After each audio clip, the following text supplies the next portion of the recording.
Okay, good morning and welcome to the December 12th, 2023 Board of Supervisors for the County of Lake. We're going to call this meeting to order. We'll start with a moment of silence. I want to dedicate this moment of silence to Carol Germanis. She passed away earlier this fall. She was a longtime Cobb resident and an institution and a volunteer, and always had a full table or a table for anyone to join dinners at the Italian Village in the summer. So she will be missed. And is there anyone else that has a moment of silence? I'll go ahead and make a comment. We just had a COC meeting last week, and a comment was made for something that I feel that should be at least made public, and that we remember all of these people. Granted, it will be coming to us at a later time. Did learn that over the past year in our homeless population that we have seen 11 folks pass away out in the unsheltered. And so just want to make sure that we think of those individuals. They're as important as every other person that we talk about up here. They're emotional human beings that deal with some of the hardest lifestyle issues that anyone can ever be demanded to deal with. And just want to remember that we do the hard work to help every single one of them, and that it's unfortunate that so many have succumbed to the elements. I actually do. Sorry. Okay. Go ahead. It is profound. It is with profound sadness that I report the recent passing of our advisory council chair for the Area Agency on Aging, Paul Branson. He was an amazing individual who worked, and he was a passionate advocate for the Lake County seniors and the transportation needs of the marginalized community for the seniors. And so he's been an effective member for years, and so he'll be missed. And so. Thank you. Mm-hmm.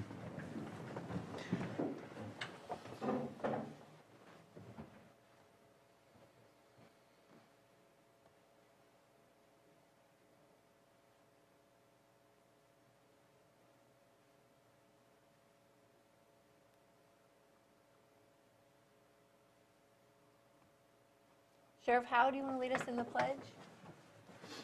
Pledge allegiance to the flag of the United States of America and to the republic for which it stands, one nation, under God, indivisible, with liberty and justice for all.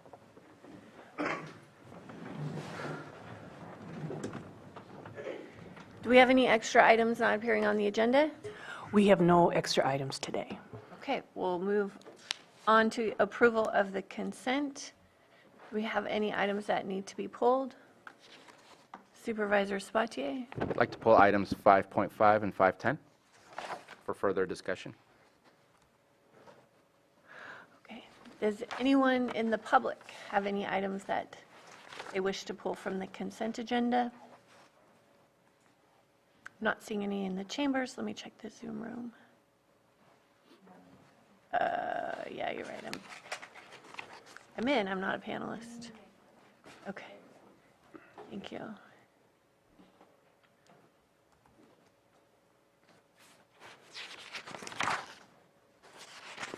Okay, not seeing any hands up in the Zoom room either, so I will bring it back to the board for action. Madam Chair, I move to approve the consent agenda with the exception of 5.5 and 5.10. Second. All in favor? Aye. Opposed? Motion passes.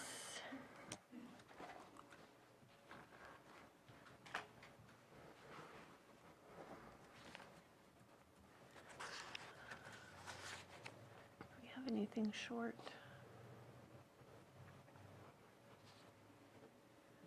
We'll just wait one. Oh wait, we are at 9:06 now. Okay, it's 9:06 a.m. Our 6.1 item is public input. Do we have anybody in the chambers who wishes to come up and give comment at this time? Okay, come and state your name and you will have 3 minutes. Hello, my name is Skyla Lewa, and I'm with Pillsbury Family Farms, a cannabis farm out in District 3 in Lake Pillsbury area. I come before you because I am a Native American woman who entered into the cannabis industry and the legal industry, going through all the proper regulations with the county and the state. Being a Native American in today's America is really hard because we already face travesties at the federal level. Our tribal casino compacts are being challenged in Washington over the federal level. We are under attack for our ICWA treaties that we have with the BIA, and our communities are under attack, and me being a Native American woman being under attack by the county by the way that I am being treated when I come to pay my cannabis business taxes by Liz Martin, and being treated as though I am beneath her and that I am filth coming before her to pay my taxes is really disheartening and hard to take as a Native American woman, because I've worked in the public eye for over 15 years. I've waited on several different people for 10 years, so I have a very good understanding of how your public interactions are supposed to be. As a county employee, you want to hire people to come and work in this county who have good relations with the public, and that is not being met. We had a business meeting with Patrick Sullivan on December 1st. He walked into our meeting and refused to be recorded because we wanted to hold him accountable for the county accepting $50,000 for the cannabis equity grant that we applied for in September of last year. It was accepted. Our tax bill was $64,000. We got it reduced to $4,200. At the time we paid our taxes, we were not informed that the county grant was already covered our taxes. So we paid out of pocket. We paid out of pocket for our annual compliance fee, our pesticide fees, and all of this stuff was supposed to be covered by the county grant. And under County Cannabis Code Section 18-73, it explicitly states that if the county accepts or erroneously has accepted a cannabis business tax, that we have to file a claim with the tax collector, Patrick Sullivan. We have tried to do that. It has took us 10.5 months to get a meeting before him because he chooses to hold his position and not have an open line of communication with the cannabis community. And the cannabis community is suffering under his reign as the tax collector because we cannot get a conversation with him or with the previous person, Kim Darnell, in administration, or with Casey Moreno. So I would like to let you guys know that the cannabis community in your county is suffering from the lack of transparency and accountability and integrity of your workers. And I hope that you take this matter seriously and you look into the investigation of Patrick Sullivan and how he chooses to treat the cannabis community because it is unjust and unfair. Your time is Thank up. you. Okay, thank you. Do we have any, I'm sorry. did you have something, Supervisor Crandall? Oh, okay. Do we have any other public comment? Anyone in the chambers or in the Zoom room? We have a hand up in the Zoom room. Aaron M., if you want to unmute, state your name, and you'll have 3 minutes. Hi there. Can you hear me? Yes, we can hear you, Aaron. It's Erin McCarrick out of Clear Lake. I'm a distributor out of Clear Lake and vice president of the Lake County Cannabis Alliance. And I'm not sure if it's authorized for this grant funding session, but I would just like to take this time to encourage the County of Lake to apply for the Cannabis Equity Grant. The deadline for the application is December 14th at 11:59 p.m. Again, not sure if it's gone through the process of the board and the authorization that it needs, but if it has, and if there's any possibility of that, it'd be really fantastic. And this is on behalf of the growers of Lake County, as I'm in Clear Lake and it doesn't actually impact our business, but it really has been helpful to many of the growers and cannabis businesses within the County of Lake. Thank you very much, President and board. Thank you. Thank you, Aaron. Do we have anyone else? I'm not seeing anyone in the Zoom room or the chambers, so we'll close public comment and move on to 6.2, our 9:07 a.m. item, Pet of the Week. We have Animal Care and Control with us. Good morning. I'm Officer Guard with Lake County Animal Control. This is Charlie. He's a 1-year-old pit bull lab mix. He recently was in our disaster relief program and he did really well. He gets along with other dogs, cats, kids, everybody. Sit, Charlie. Sit. And he even sit. Oh, but he walks on a leash really well also. If anybody's interested, we're located at 4949 Hellbush Drive. You can call us 707-263-0278. Thank you.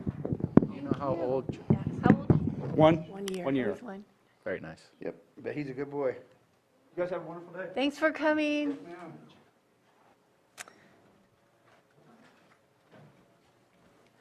Okay, 6.3, 9:08 a.m. New and noteworthy at the library, and we have Director Veach online with us.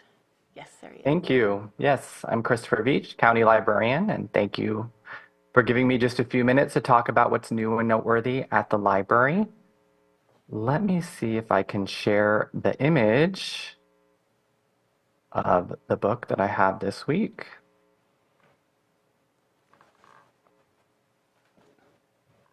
So this week I wanted to share with you the book The Bee Sting by Paul Murray. Paul Murray is an Irish novelist, and The Bee Sting is described as a humorous and tragic novel about the plight of the Barnes family, who live in a small town in Ireland and have fallen on hard times. Published this year, it was shortlisted for the Booker Prize and won an Irish Book Award as 2023 Novel of the Year. It has also been named a Best Book of the Year by the New York Times, the Washington Post, Time, and more. And Jen Dahl wrote in her review for the New York Times, "Through the Barnes' countless personal dramas, Murray explores humanity's endless contradictions, how brutal and beautiful life is, how broken and also full of potential, how endlessly fraught and persistently promising. Whether or not we can ever truly change our course, the hapless Barneses will keep you hoping even after you turn the novel's last page." And The Bee Sting by Paul Murray is popular in our library, with over 315 people waiting for the 90 copies we have available through our system. And you can request The Bee Sting or other titles through our online library catalog, which has the combined resources of Lake, Sonoma, and Mendocino County library systems. Requesting items is completely free to library patrons, and items are sent to your local branch for you to pick up. And then I'm also excited to announce that our bookmobile is here and is embarking on a welcome tour through the county this entire week. And so I have the schedule here. Today, between 10 a.m. to 3 p.m., you can see the bookmobile in action at the Redbud Library in Clear Lake. Tomorrow, it will be at the Lakeport Library from 10 a.m. to 3 p.m. And then on Thursday, it'll be at Hardishers Market in Cobb from 1 to 2 p.m. and at West America Bank in Kelseyville from 3 to 4 p.m. Next week, December, it will be at the Middletown Library from 10 to 3 p.m. And on Wednesday, December 20th, it'll be at the Upper Lake Library from noon to 4 p.m. And we're going to be adding more welcome tour stops in January. And then after the welcome tour, we plan for the bookmobile to begin a 3-day-a-week schedule to places not currently served by our established library branches. So you can find the bookmobile welcome tour dates, as well as all of our other events and resources at our website at library.lakecountyca.gov, or come visit your local library branch, of course, in Lakeport, Clear Lake, Middletown, or Upper Lake. So thank you again for listening to what's new and noteworthy at the library. Well, thank you for joining us, Christopher. And I am so excited about the bookmobile welcome tour. I'm going to be out there as much as I can in the district 5 days on Thursday. It brings back so many great memories, and I'm just delighted that we're entering into a new era of having this service available for the people that live in the outer reaches of Lake County. Anyone else have anything for Christopher? Anything from the public? All right, well, thank you for joining us, Christopher.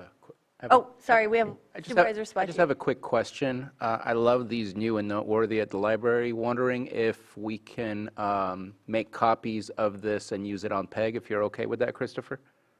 Yes, of course. That way we can use it as fill-in in between programs. That would be great. Yeah, if that works for you. Thank you very much. Wonderful. Thank you for joining us. Thank you.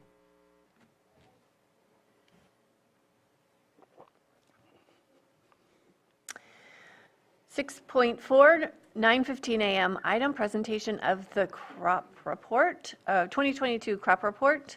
And we have our Ag Commissioner, Catherine Vanderwall. Good morning.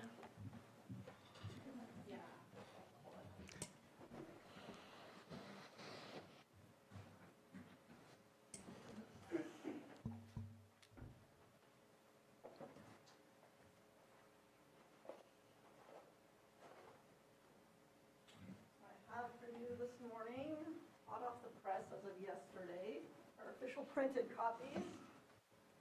Thank you.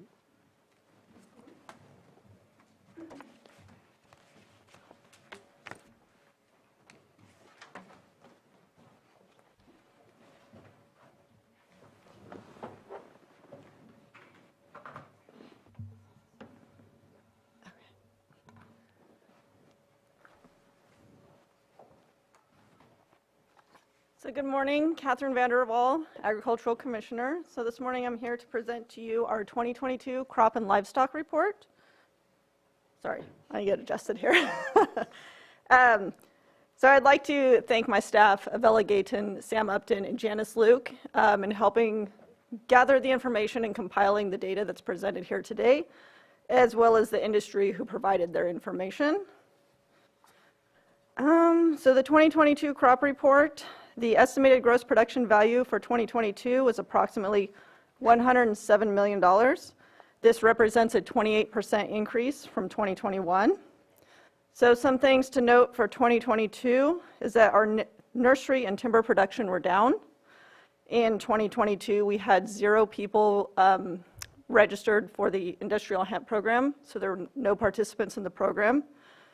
And then additionally in 2022, we added a cannabis crop report insert for the first time.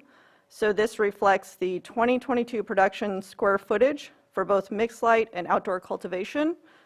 And I would like to thank the tax collector and community development for providing this information.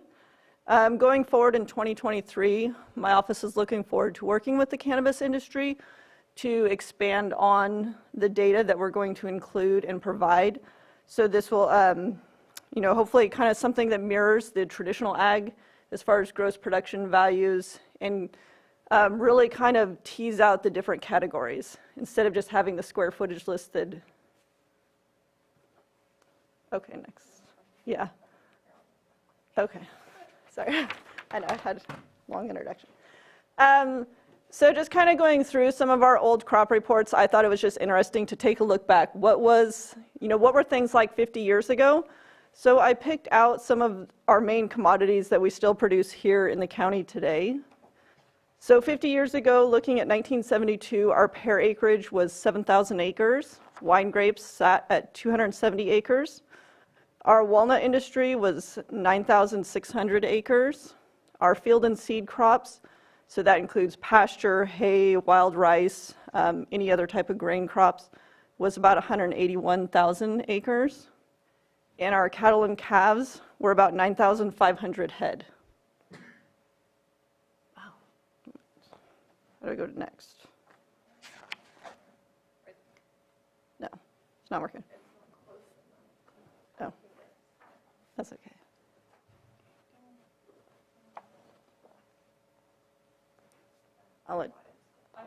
Okay. So and then kind of fast forward to 2022, where we stand today, our pear acreage has decreased. We're sitting at about 1,300 acres.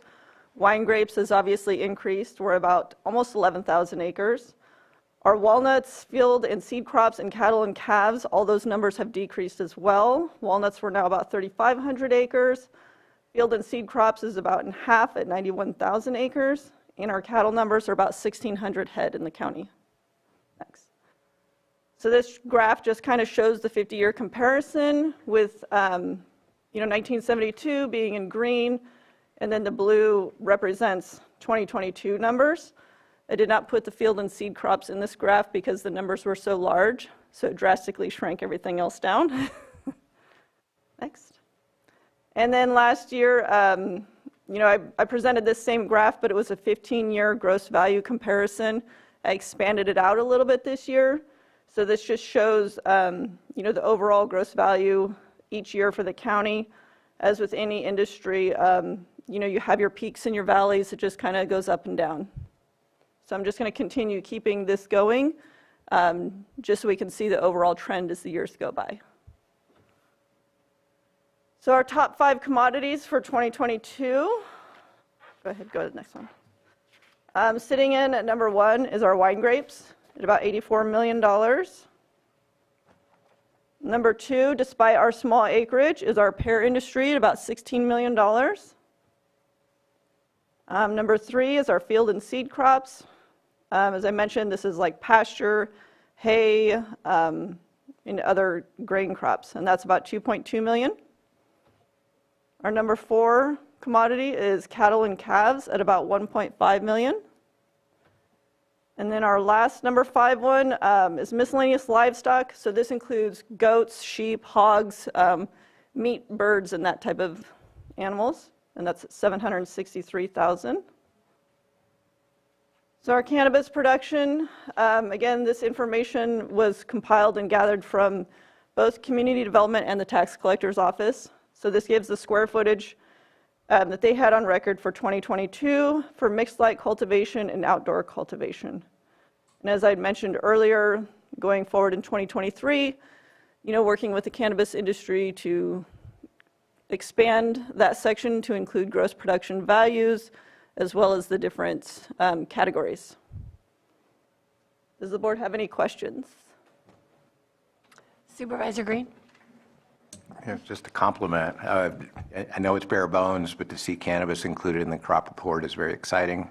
I know it's a first step, and I don't know how other crop values get reported to your office, but I know if the cannabis industry is listening, hopefully we'll figure out a way to get some of those inputs. But just very quickly, I want to point out that on the square footages, I counted about 7.6 acres of mixed light and about 178 acres total for outdoor. Substantial, definitely. Would like to see those numbers higher, but we do have a discretionary use permit process that has made this kind of a slow growth industry. We'd love to see future reporting in acres, just so we can have apples to apples when we're comparing against other crops. And also to signal to those people that think, oh, cannabis is so out of control, it is just a fraction of the acreages that are devoted to traditional crops in this county, and probably will remain that way for some time. So thank you very much for including what's in here this year, and looking forward to a more detailed breakout in future years as the industry networks with you to provide that information. Right, thank you. Any other comments from the board? It's always hard to see walnuts go down. And I know the last couple of years were really tough. It was 2021 that the trees started to show the damage. Yeah. In the spring of 2021, yeah, in the last couple of years. It's been hard for them to recover, and I know it's hard for those farmers too. Yeah. Supervisor Crandall? Yes, I wanted to ask about, I seen that there was an email from some constituents, and I wanted to just see when, because I know that in the comment or the response, there was a statement that because of the federal regulation, we weren't necessarily going to report the amount, and then there was a request to see when we can address it at a later date or something of the like when it comes to the amount. And so I'm just giving that input as another response that I received back from some of the folks that asked the question. And I don't know if there's more dialogue about this or not, but I just wanted to, make that out. So. Well, it sounds like it'll be in next year's report, and maybe next year with the insert, we can have a look back at the years since legalization so that we can have some benchmarks, see how we're growing. As far as like the production values, possibly, a lot of the information that's presented here, my office is doing surveys, so we're actually reaching out and contacting growers. So the information is like, it's what we can get. Right. So it depends on who wants to provide that information, how far back they want to go. But that's something we can, definitely reach for. Okay, wonderful. Yeah. Supervisor Spatier? Yeah, I appreciate the questions that were asked regarding the cannabis portion of the presentation, but I think it's also a little difficult because there's so many different avenues of how people sell it. Are they selling it as oil? Are they selling it as flour? Are they selling it as, I don't even know what it's called, frozen fresh or something like that? That value can be quite varying, and with the market being volatile as it has been, it's kind of hard probably to capture that. So I'm looking forward to you finding out a way to get that number so we can get that average across the board. And I think that if we have something started this year, I expect next year it'll say 2022, here were the numbers, and here's 2023 with the new numbers, so we can have that comparison just like we have here. One of my questions are the organic production. I know it's kind of a mixture of all the stuff above it, and it says crops include. I'm just wondering if we can get maybe like the top three, because it's 6,000 acres, which is a lot of acres. What represents the largest organic crop in the area, just out of curiosity? And so I don't need the answer today right now, but just something that I would like to see in the future is just a little bit of a breakdown, since it's not like it's 12 acres. It's actually quite a large amount. It'd be nice to know. Right. Okay.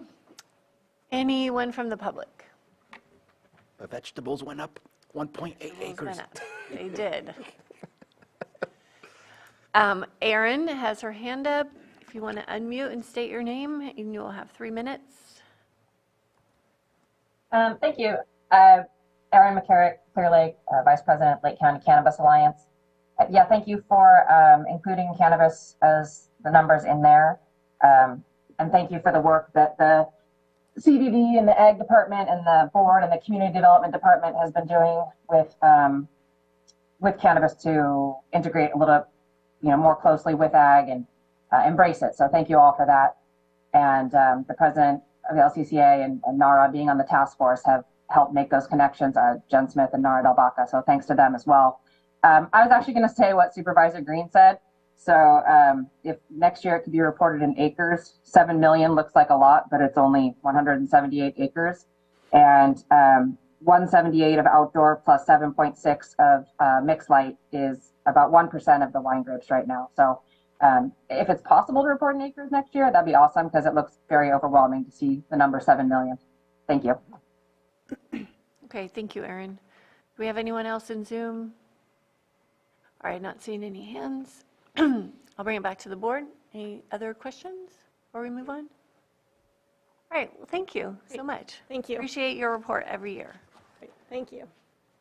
Thank you, Catherine. I feel like in the past we made a motion to approve the crop. Oh, do we have, There was no recommended action. I just feel like in the past we approved it. do we approve it? I came up last year. Oh, do we always have the same question? Yes, your board may move to approve the report. That is an option for your board. I'd like to make it official. I move to approve the crop report as presented. Second. All in favor? Aye. Aye. Opposed? Motion passes. Thank you. Great. Thank you. All right. Okay, so we have little time before our next timed item. Should we do, what would you like to do? You may wish to pick up 5.5 and 5.10. Okay. We will go to 5.5. Approve continuation of proclamation declaring a Clear Lake hitch emergency, pulled by Supervisor Sabatier. Thank you very much. So there's been a lot of good conversation. I listened into the meeting over at the Water Board. The approximate number that was said was 1.4 million, which is great, but I don't know what that means. And 1 year is not a year to be able to measure. And I'm just wondering if we can ask staff to work with Fish and Wildlife and the Water Board to figure out what is the number we're aiming for. Because I am getting some feedback from those saying 1.4 million, it's over. Well, I don't know what the number should be. I don't know how 1 year can really tell us how this has changed. I suspect that after 2 or 3 years of seeing similar numbers, then we can say that's the number we have. But I'm just kind of curious. There's no metric in our emergency. Wondering if we can ask staff to work with the professionals who understand the hitch population and the hitch issue to come back to us with a approximate, maybe even a tiered approach, where right now we're in the extreme situation of the hitch population, and then the severe situation with the hitch, and then just kind of seeing. I'd like to feel that like there's progress, but I don't have a meter to tell me what it is that we're aiming for, and I would like to be able to have something appropriate to put on there. I am not the one to ask for what that number is, but wondering how the rest of the board feels about looking at setting up some sort of metric within the emergency declaration. Supervisor Crandall? think you had your pen up first. Yeah, I feel like there does need to be a metric. However, there's not really a way to determine that, I think, from our standpoint in the county. And the reason I say that is because even if we have the water for 1 year, let's say that we have another drought, whatever the case may be, the main issue is they're not thriving in the streams. The work hasn't been done to ensure that they're safe, so there's not really a habitat or anything of the like to ensure their safety. So we can count and then say, oh, it's not an emergency anymore, but it's inevitable that it's going to be again until we fix those things. So for me, I mean, we could ask them to do it, but I don't think you're going to get, I think you're going to get a number, but then there's going to be a different number because the weather and and the earth, basically, Mother Earth climate change is going to determine that. And if we can get these actual streams, some of these projects done that are in the Blue Ribbon Committee, I think those will give the opportunity for them to thrive or have a better, more consistent passage and spawning behaviors and things of the like. So I don't know. I mean, I'm just giving you asked for our insight, so I'm giving you my insight. Supervisor Green? Yeah, thank you. Appreciate the desire to chart a path forward based on one or more metrics. I don't think we're anywhere close to having a usable metric or set of metrics. And I think one reason for that, if you were to use population estimates as that metric, one thing we've noticed in the last year is the absolute dearth of reliable data as far as what population counts may be based on some mix of the gill netting that USGS does and more anecdotal reports of fish populations that were observed around the county. And to the point of recovery, that's a multi-year understanding that has to evolve. So a population data set from 1 year or another strong year, if we have one this year, really doesn't get us to the answers that the state regulators need to craft their understanding. Are we still in a state of emergency? Are we in some set of endemic decline? And as was noted at the last Water Board's meeting, in addition to whatever we're noting about the general decline of the hitch population, we're also seeing general declines in other fish species within Clear Lake. And so I'm not aware of any reliable metric at this point that would negate the need for our emergency proclamation. I'm starting to think about when we start looking at population figures and other environmental factors, whether in fact our emergency is limited to the Clear Lake hitch. So in the State Water Board regulations that are coming out, the huge amount of data gaps that they're facing in their own understanding points to their one metric that they are charged with finding is what's a minimum in-stream flow sufficient to support the hitch during their spawning cycles. We have no clue how to estimate those right now because we don't have a good enough groundwater data to estimate the interplay between groundwater pumping and surface stream flows. So it is an immensely complicated subject. Again, I do appreciate the idea that we should somehow come to some common understanding that would allow us to throttle our own emergency footing. But everything I've seen in the past year since we passed our emergency proclamation indicates that we don't know what we don't know. We're just floundering about in the dark. And so the Water Board's attempts to fill in the data gaps as far as groundwater usage is important. Continued attention to population modeling is important, but I'm aware that this may be the first year that we've actually tagged some hitch to see how they're floating around the lake. And there's clear room for improvement and population modeling for our non-native fish species as well. So there's a lot to unpack in there. So anyway, to your question though, I'm not eager to apply any type of metric now because I think the only metric I have right now is a wider understanding of how many data gaps there are and how hard it's going to be to fill those data gaps. Vice Chair Simon? Yeah. You know, at the presentations that were given by all agencies at the Hitch Summit that we just attended last month, that's exactly as Michael Green stated. You know, there are a lot of data gaps. I like the way he said it. We don't know what we don't know. So they are building on that. Obviously, they made some definite real commitments to start to work on that data, figure out what is going on with the hitch population here in the lakes. Obviously, we had good rain years, so that changed some of the outlooks that you're seeing in the creeks and streams. But yeah, we're not there yet, but it's being worked on. That data conversation, as you always bring up with all things that we're talking about, is being worked on with all agencies, including the tribes and all the organizations working on it. And I think we'll have a better matrix or idea in which direction we're moving by next year's summit. So I think that's a little early at this point. And just to at least clarify, not looking for something to come back within the next month, just a broad request. If that comes only when the data is available, and that happens to be a year from now, 2 years from now, I don't know.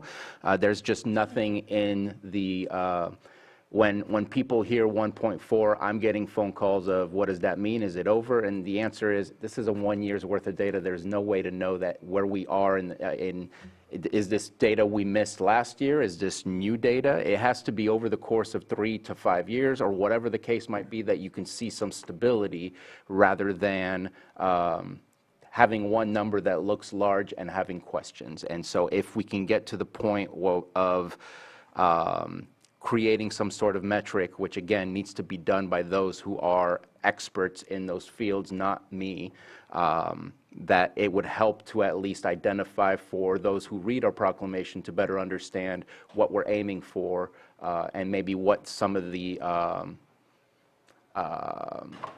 stepping stones are, what the steps are on getting to the conclusion that we're looking for. So just wanted to have the conversation. I think that from what I understand, we all agree that at one point it would be nice to have that information to be able to say this is what we're aiming for. We're obviously doing a lot of work, and maybe the question was premature and need to be a little patient in order to get to that point. Supervisor Crandall? Yes, there was a couple of slides that I think I'll highlight. I think it was it GS, something GS? USGS. Yes, GS. They gave 2 slides that were very important and kind of, actually it doesn't kind of, it actually alludes to what you're talking about, is that one, there was a count or something of the like that showed in 2017, 2018 what the count was and how high it was, and then after the decline, and then the same actual amount in 2020, this year, 2022. And so they're like, where do these hitch come from if they're not surviving or they're not thriving? So the only thing they can give is a theoretical type of example that maybe it came from Tule Lake, maybe it came from this. We're thinking it's that in Blue Lakes. And so with that being said, the habitat of Middle Creek is important for that. But I think one of the things that's, it's a little frustrating is how can we just basically ask, is it over now, so we can just kind of, get away from this? I mean, with other species and whatnot, you have to go through, quite a few years to ensure that it's thriving or it's not thriving. And again, it gets me right back to the streams. It gets me right back to, that work that needs to be done. It was emphasized in that Hitch Summit to the state, like, look, we need these things done in order for us to ensure that they survive, especially when one of the actual presentations showed that they thought maybe it was Tule Lake, which would connect to Middle Creek Restoration, which would provide a habitat. So I think a lot of that needs to happen, and we could do the studies here. I mean, yeah, that's fine, but the way I feel is whoever does the studies in county, it's hard for whoever to accept it. But when we have the state or USGS or anyone else do it, it's a little more palatable for whoever has their mindset or thought.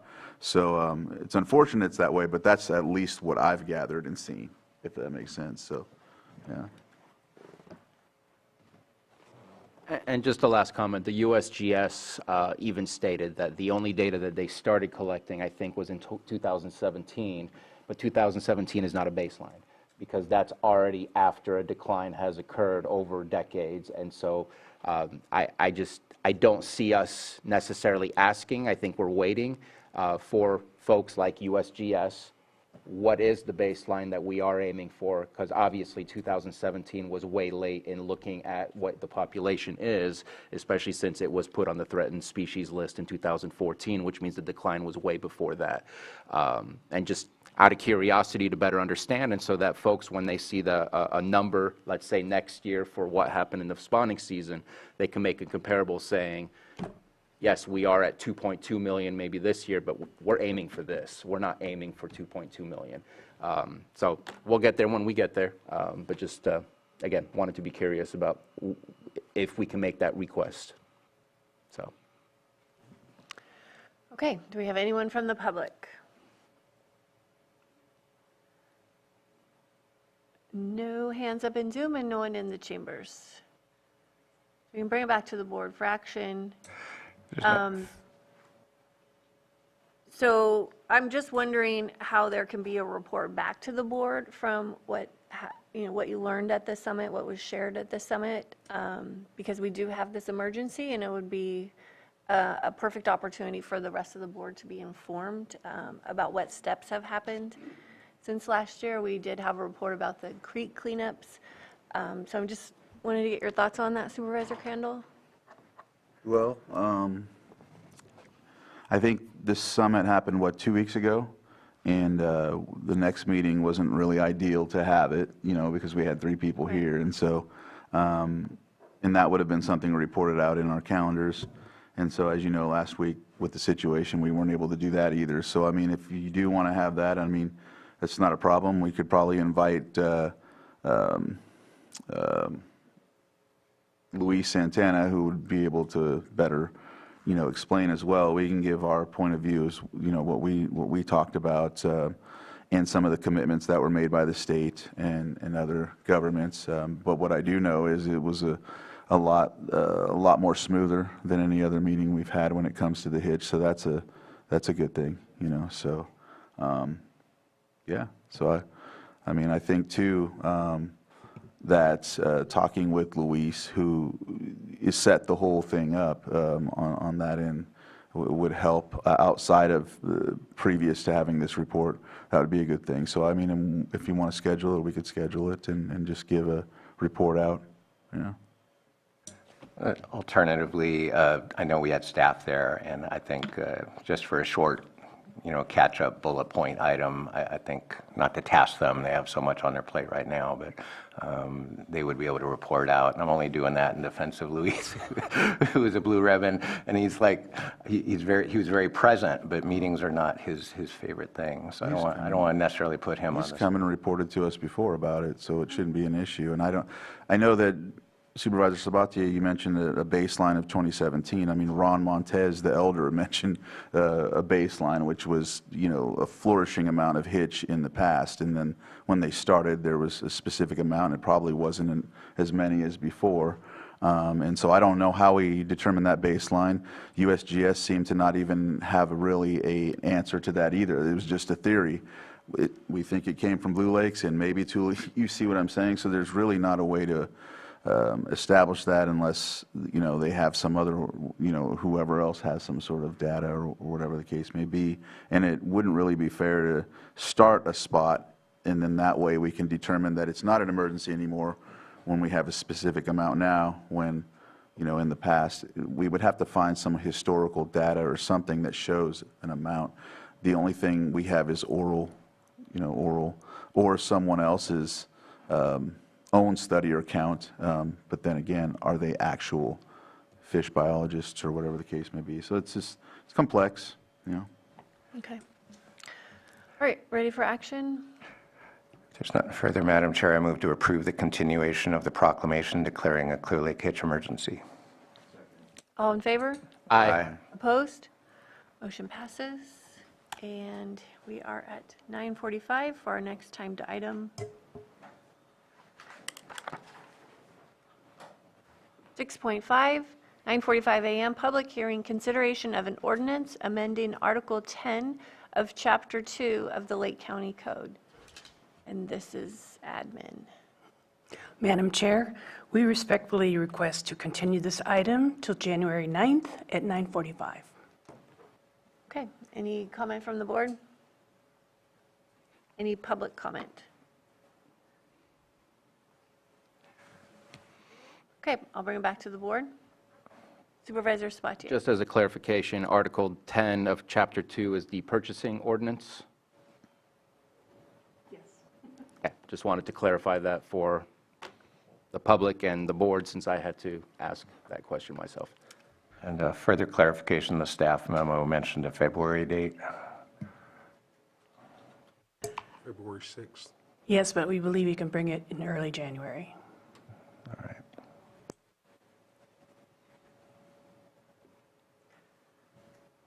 We need a time certain for this hearing, 9:45. 9:45 on January 6th, I think it was. someone, 9th. 9th. Okay. Flip it around. Madam Chair, I move to continue the public hearing to January 9th at 9:45 a.m. Second. All in favor? Aye. Opposed? Motion passes. We will go to 5.10, appropriate late travel claims, approve late travel claims for the period of July 30th, 2023 through August 2nd, 2023, and July 23rd, 2023 through July 28th, 2023 for correctional duty Sarah Vieira. And this is pulled by Supervisor Sabatier. Thank you very much. So I had some questions about this, especially trying to better understand the process within the travel policy that we approved recently. And in conversations that I've had, I'm wondering if it's possible to delay this by 1 week to ensure that the auditor controller has been able to review the entire packet and let us know that the packet is complete, in order for us to then make the approval or at least the consideration of it being past the 60 days. I don't think that we should be approving something if there is an incompleteness to the packet, and that is a comment that I did receive from the auditor, unless things have changed since then. Anything from the sheriff?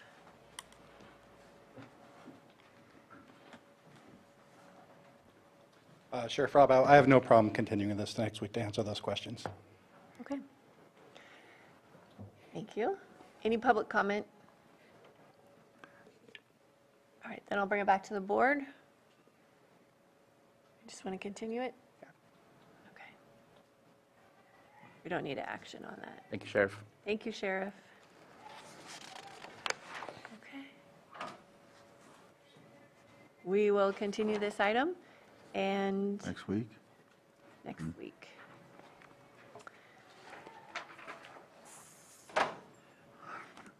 Of the untimed items, which one? We have about 11 minutes. 7.3? Or 7.2? I don't see her. 7.3? Yeah. Okay. Or Director calendars. Jones? She, I don't see her. Is Megan here for that? No. Not necessarily. All right, 7.2 then. Okay. Consideration of allocating funds for the design portion of PG&E transmission and distribution line relocation within the Middle Creek Restoration Project. Supervisors Crandall and Sabatier. Yeah, I can do so if you'd like. And so this item is something we've been discussing at the Middle Creek Restoration Committee, but also a discussion we had back in 2019 with one of the representatives. His name's on the letter, but yeah, Kelly Peterson or something of the like, but I better get it right. So let's see. Either way, one of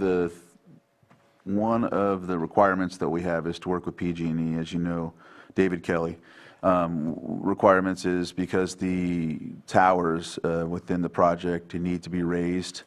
PG&E had made that requirement, and so when we met with David, we had asked some questions about this, and in the letter you'll see that the approximate cost for them to do the entire project is $2 million. So, and the figure was very preliminary. They'd like an advanced deposit of $100,000, and then also to have another $100,000 for, I think it's the second letter that dictates that, but for both transmission towers and distribution poles relocated, and I think it's also a validation study that needs to be done. And so putting this in the hopper for either just to have it appropriated or something like that, because we have all of the others covered, if you will. We want to be able to buy this property and then get into project design with no hindrances or anything that's going to slow it down. We want to show, the powers that be that we're ready to move forward with this project. So that's what I have. I think Supervisor Sabatier, if you have more. Yeah, we were kind of holding back. We didn't want to give any money to PG&E to start something that eventually the Army Corps of Engineers would let us know that it was unnecessary. With our engagement lately with the Army Corps of Engineers, we are now having the conversation to move forward with the PG&E process in order for the Army Corps to really understand what is the plan from PG&E. For example, with the transmission towers, there's 7 of them. PG&E is asking for some sort of road access to each one of the transmission towers. We really need to figure out what that looks like. Are you asking for us to restore Middle Creek by getting rid of the levees and then creating new levees so you can access the transmission towers? That makes no sense. We'd like for them to start the design process so we can discuss how that design will have an impact on the overall design of the Middle Creek restoration. Again, they're asking for $100,000 for each of the towers, the distribution towers and the transmission towers, so a total of $200,000 would be allocated specifically for PG&E to start the design process. And those funds we have found can be allocated from cannabis funds from 2 separate buckets where there's some funding available for that cause. So you said they're raising the towers, they're going to lift them up higher, or are they relocating them? They want to determine how they're going to do so, because they don't want the towers submerged in the water.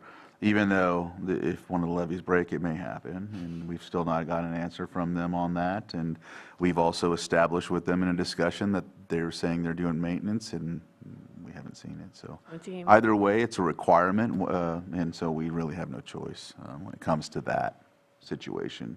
And for them, the raising of the tower is a relocation, so it's not like they're moving the towers, but it's being relocated in the sense of elevation. So we pay this, the cost for the initial study and the planning, and then ultimately who pays for the relocation, the $7 million?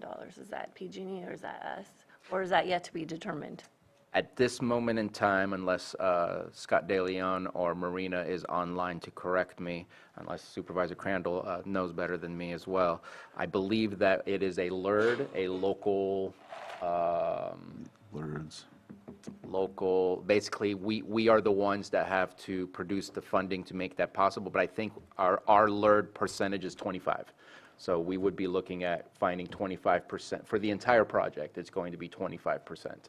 Has to come from the county. And so obviously we would continue to work with our state agencies, our federal agencies, in order to figure out how to get all those funding when it comes to the final amount that we need to make all of these things happen. But in order to understand all those things, we have to go through the design process in the first place. Okay. Any other comments from the board? Just one comment. Obviously, support the project. Obviously, it needs to be done. That conversation's been happening since I came on the board also. But I did have one question where the pots of money that was coming from. It seems like it would be more adequate to come out of the 467, the planning and water resources completely. But I understand the concept of pulling a little bit from each one. But the economic development and risk reduction, that's a challenge to meet it there. I think from the environmental health standpoint, definitely would think it fit under that portion of the tax funds. But I also had one other question about another fund that we had, the PG&E settlement funds that we had. I think there are still some funds in that account. I don't know if I know we've done some road projects out of there, but I just wanted to mention it. But in support of this, I absolutely support this needs to be completed.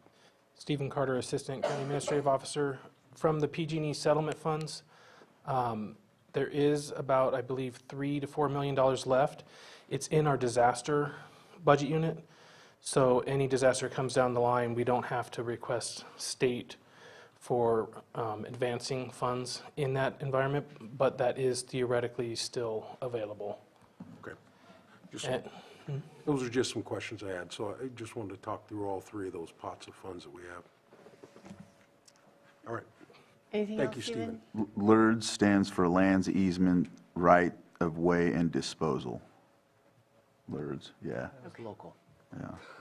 Did you have something else? I did want to make sure, when I looked at the agenda item, if the letter is approved, the 100,000 has to go with the letter.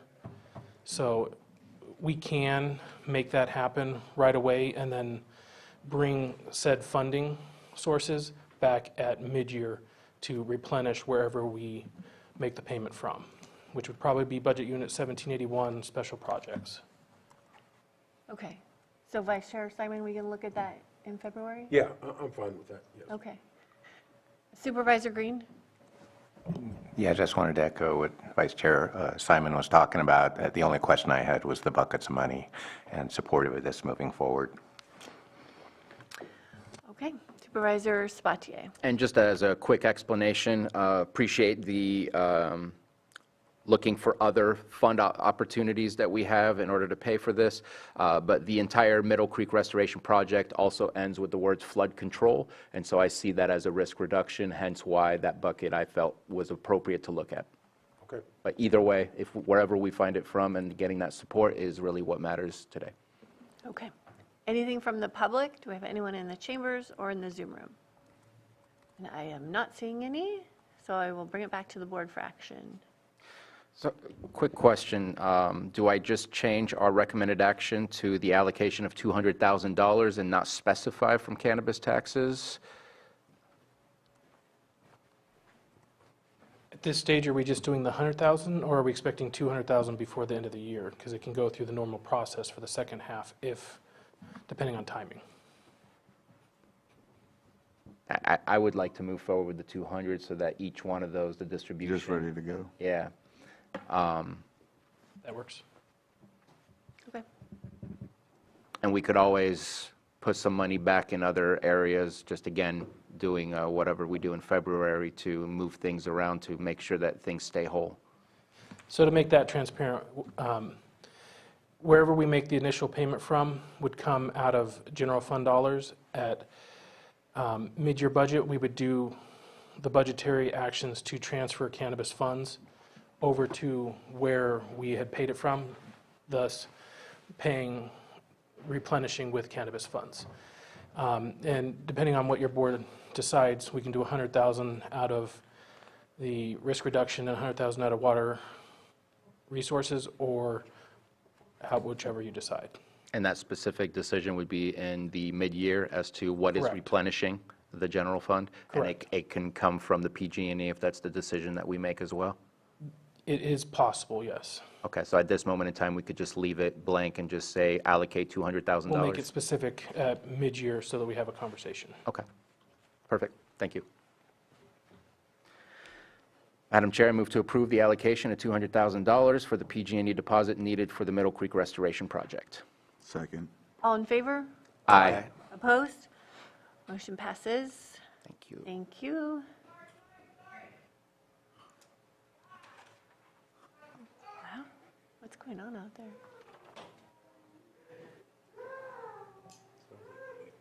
Yeah, I think so. Okay. 6.6. We're okay technically.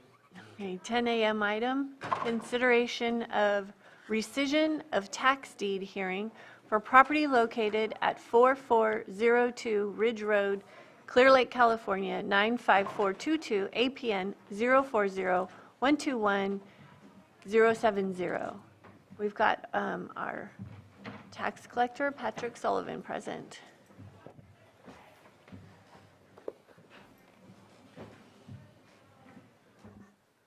Good Board. Patrick Sullivan, Lake County Treasurer Tax Collector. I have Greg Peters from my office here with me. He's the accountant that's been primarily working on delinquent properties, so he's been a participant in this process. I'm hoping we can clarify who may be here for this hearing, if there's anyone on Zoom. Right, and so we've got our petitioner, Robert Agodado. Are you here? Okay. We're going to swear in everybody that's here to give testimony. Is there any possibility Leticia Bamaka is present on Zoom, the new owner of the property? We've attempted to reach her and weren't able to directly connect with her, but I just want to clarify that she's not Don't see present. that name here. Okay. I do see a phone, 781-208-5907. Leticia, is that the name you're? Yes. Okay. Okay, if Leticia, what's the last name? Bamaka? Amaka is on Zoom, could you please raise your hand?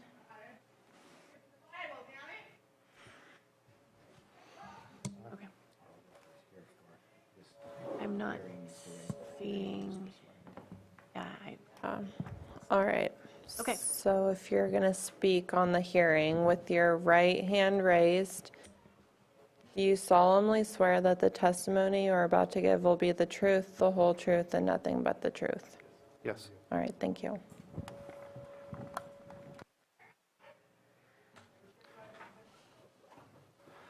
All right, so if it would please the board, I could begin with an overview of the history of the property, and then we can get into reviewing the petition that Mr. Aguado filed, if that's the chair's preference. All right. So for some background here, I think it's important to clarify the distinction between two different parcels that are involved. Mr. Aguado purchased two parcels in Clear Lake back in 2011. Those parcels had been previously merged in 2002, and he acquired them together simultaneously. In January 2011 was when the grant deed was recorded. In 2012 and 2013, he paid the taxes on both parcels. After that, both parcels went into default. We sent out notices during those following years. On one of the parcels, Mr. Aguado set up a payment plan. On the other, the one that was ultimately sold at the tax sale, he did not. In August of 2019, Mr. Aguado paid the prior delinquencies on the parcel that he has retained, not on the parcel that was sold at the tax sale. And I think that's the important distinction. Somewhere in this period, during those several years between, it appears around 2017, 2018, Mr. Aguado changed the address of record with the assessor's office on his primary parcel, the parcel on which his home is on. But he did not update the address on his second parcel, which I believe comprises part of his yard and garage area, if I'm following this correctly. So when notices were sent for the tax sale, we sent it to the address of record with the assessor's office. When we hire a contractor to do a review for parties of interest, they did not identify any other addresses associated with that parcel that had been previously recorded.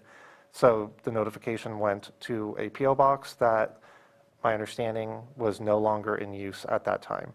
So for those prior years, those delinquent notices that went out, my understanding is that Mr. Aguado did not receive any of them because they were going to this prior address.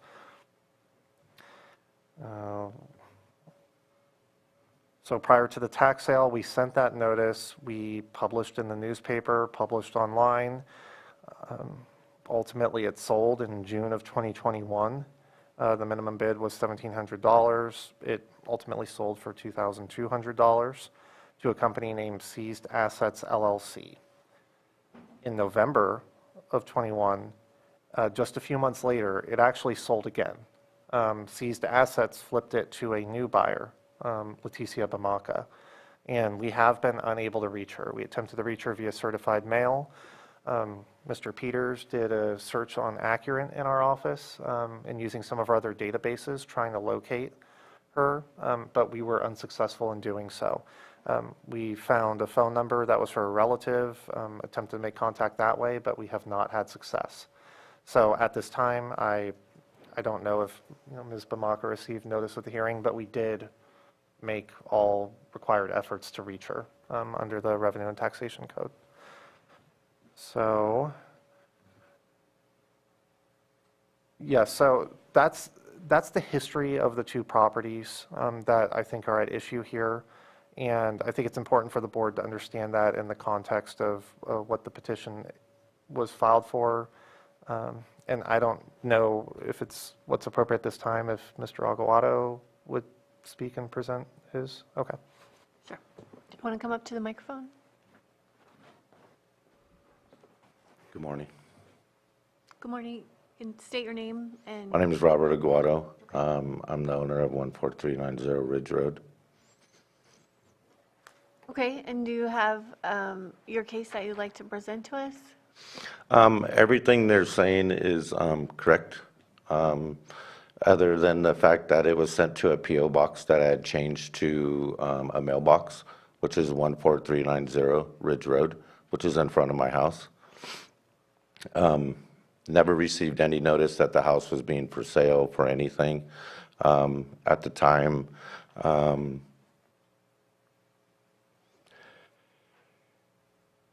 basically, I just didn't get in to receive anything, so that's why I filed the petition against it, to see if I could try and save it and at least try and pay back what I owe and go from there.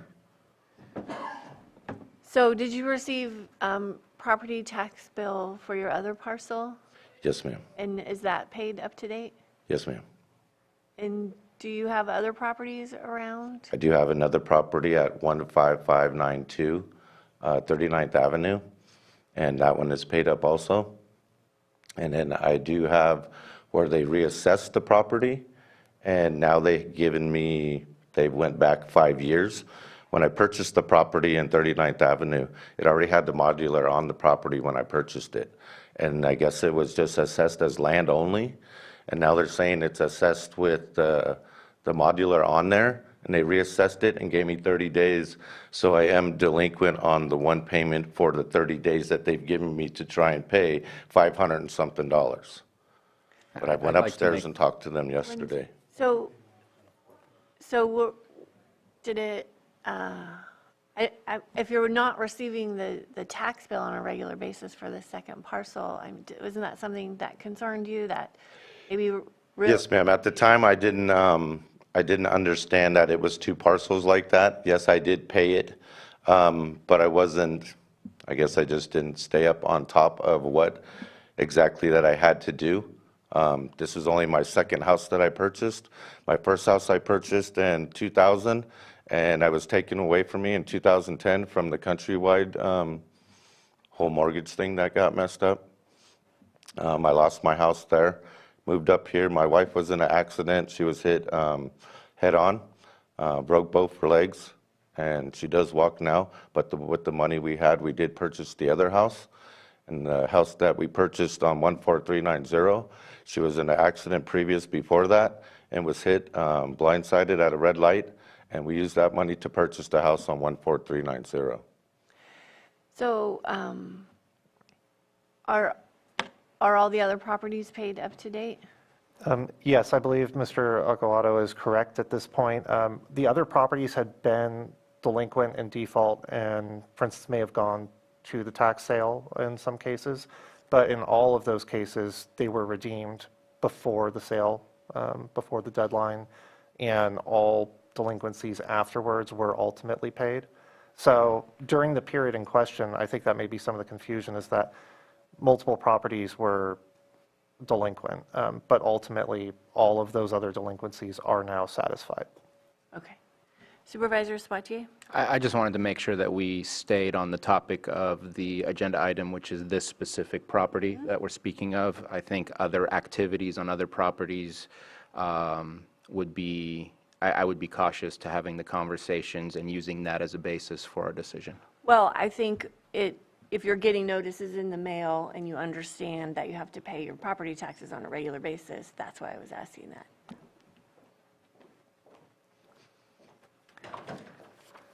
Supervisor Green? Thank you. I see a staff recommendation to not approve the rescission, and thank you for your testimony. Appreciate that. But I'm going to look county council. I guess I'm looking at Revenue and Taxation Code 3731 as being applicable to this proceeding.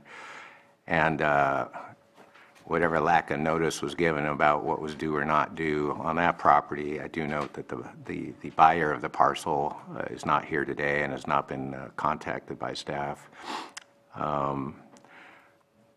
So even if we sent a notice to the purchaser of the property by certified mail, the fact that we got it back and the fact that the purchaser of the property is not here today, if we were to proceed with a rescission today, and a refund were to be issued to this missing owner,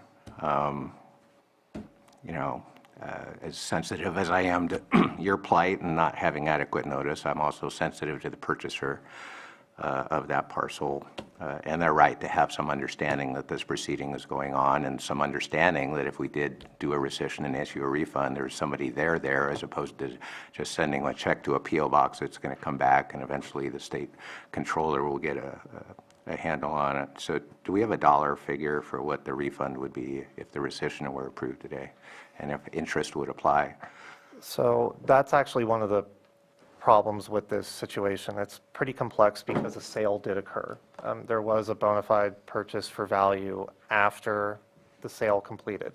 So seized assets purchased it for $2,200 at the auction, but then they flipped it to a new buyer for $7,000.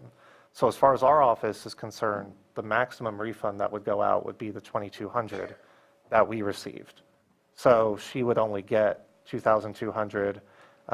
We'd have to do a pool calculation. I think the interest rate's around 1.4% during that time. But no, it would actually be less. It might even be a full percent. But she might pick up an extra $100 in interest, let's say. But $2,300 would be the ballpark of the refund.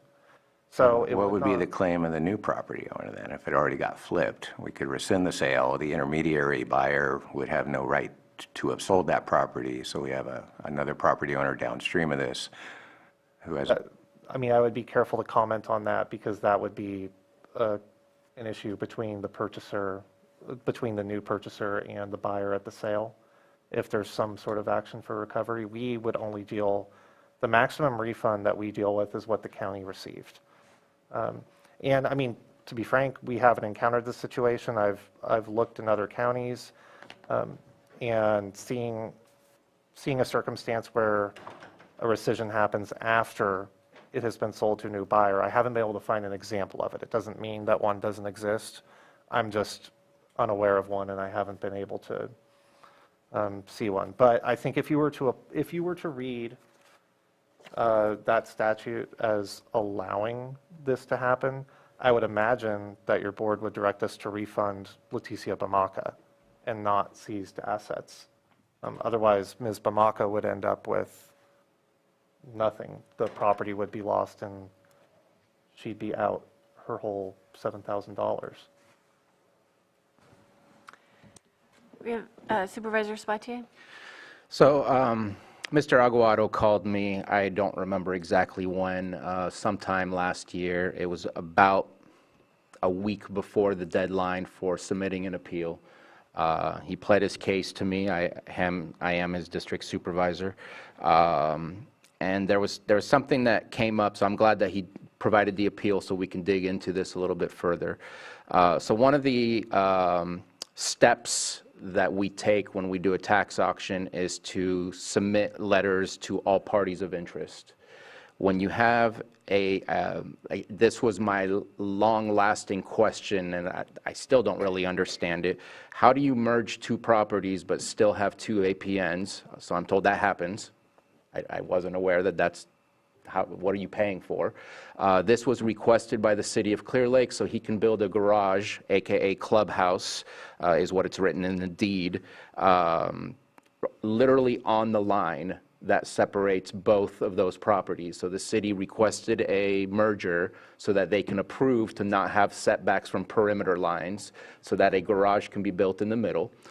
So right now, half of a garage belongs to someone else and half the garage still belongs to Mr. Aguado.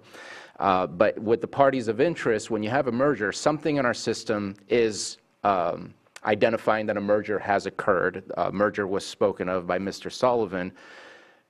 When there's two separate addresses on both the properties that are merged together, you would suspect that if there's a different address, that would be a party of interest that should have received a letter.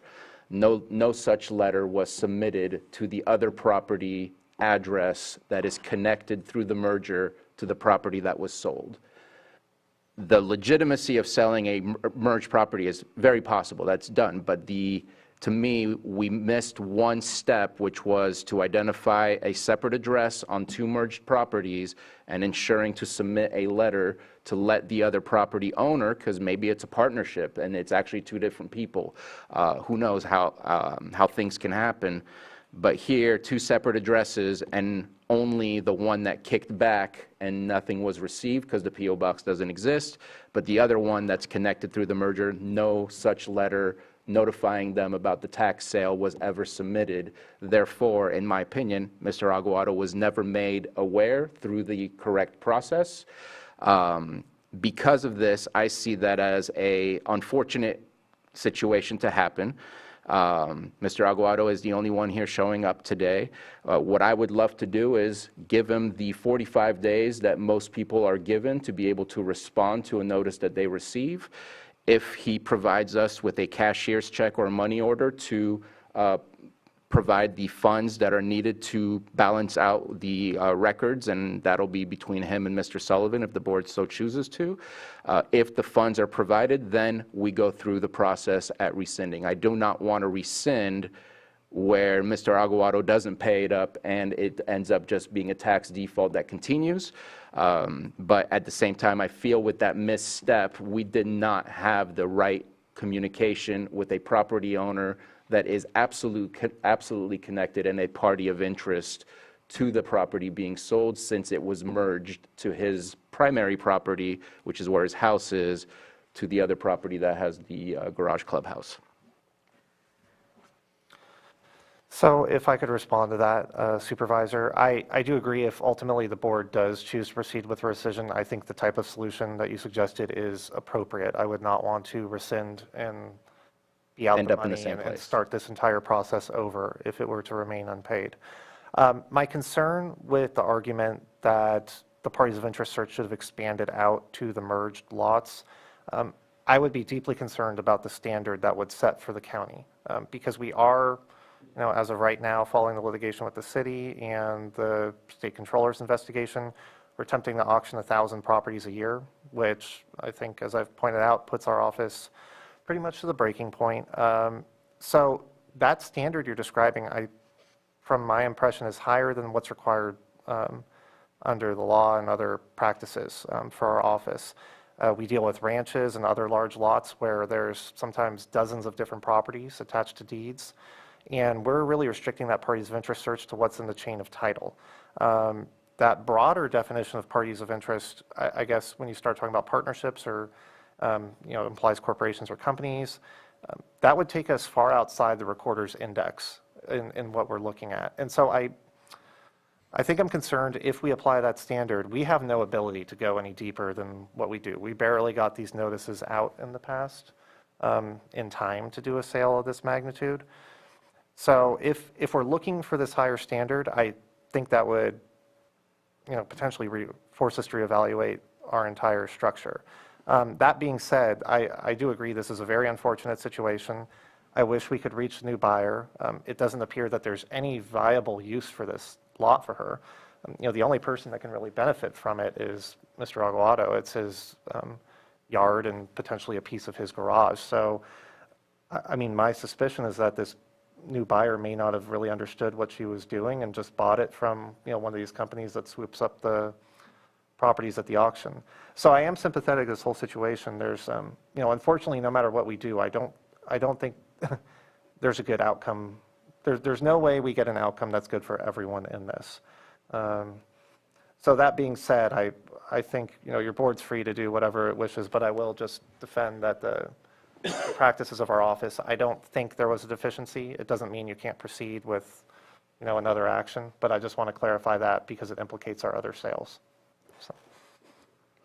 And I want to say that this is somewhat of a potentially unique situation, and that the fact that there is an appeal process, the fact that a party of interest was not contacted doesn't mean that I expect you from now on to always do that. But at the same time, if somebody comes with what I feel is a good argument to make that they were not made aware and they are a party of interest, that I think that stands, in my opinion, as a person who has the right to appeal this and a person who has the right to recoup his losses. And again, I don't see all parties here, and I think that this is somebody who lives here versus somebody who does not live in the county and bought a piece of property through speculation potentially, rather than I mean, I would assume sight unseen based on what the property looks like. And I just, I think the appeal process has a purpose, and that's to protect our residents from potential situations like this in case they happen. And to deny it means that we would be stripping people's properties away without potentially notifying them appropriately and not giving them that chance to fix the issue. So what I'm not hearing is the responsibility of the property owner, looking at their bill, receiving their bill, paying their bill, doing everything that is your responsibility as a property owner in our county. And it's this is a difficult situation. There's a lot of circumstances, but I don't feel like we can rescind something based on this story. That sets a very bad precedent. We did all the noticing that's required, that we do with every other property. But this opens us up to a lot more appeals, and if we're, I just can't, I can't agree to rescinding this. Everybody that buys property in our county has a responsibility, and we can't overlook that. Supervisor Green? Yeah, thank you. I'm not as concerned about precedent here. This is a unique situation. I am concerned that if we were to attempt to do a rescission today, that we would not be able to execute it. So I just want to clarify for Mr. Sullivan that we have not been in contact with the purchaser of the property, nor have we been in contact with the successor in interest. Well, and I think I may have to ask Lloyd to speak on this. The successor in interest definition, I'm not sure who that would be in this. The new purchaser is Leticia Bamaca, who we have been unable to reach in any form, written or via phone. I'm not sure. I mean, I think in order to... So my specific question on that, and this will go to county council, if we can't get the purchaser or the successor in interest to sign off on this, even if we approve the rescission today under subdivision D of RTC 3731, we can't get a document to the county recorder that can be executed. We need the signature of both the treasurer, tax collector, and either the purchaser or the successor in interest, and that acknowledgement then goes to the county clerk and the county recorder. So absent a signature or the ability to get a signature from the purchaser or the successor in interest, we are, as a practical matter, blocked from doing a rescission today because we can't execute it. I might be able to speak to that. Go ahead. Just because there's two different sections that we're referring to. There's 3731A and then B. A was regarding the consent, that if we did have the consent of the other party. The reason we're doing this hearing, and my office noticed it, was that not only do we not have the consent, we couldn't even reach the other party. So we don't need her signature on this. If your board wanted to proceed with the rescission, we could do it. It's a different, there's essentially two different forms that I can record. One where I have the consent and one without. So if your board orders the rescission, my office is able to do that on our own. It wouldn't be required to have her signature. Based on your understanding, we're going under subdivision A. Well, B is the reference to the consent not being obtained. So at this point, it would be under, we're working under 3731 subdivision B. So which So how does subdivision D interface with B? I believe a subdivision D would apply only in situations if the rescission was pursuant done to subdivision A, which would require the consent. If consent is not able to be obtained by the necessary parties, then, and I think this applies to this proceeding, we're working under section 3731B.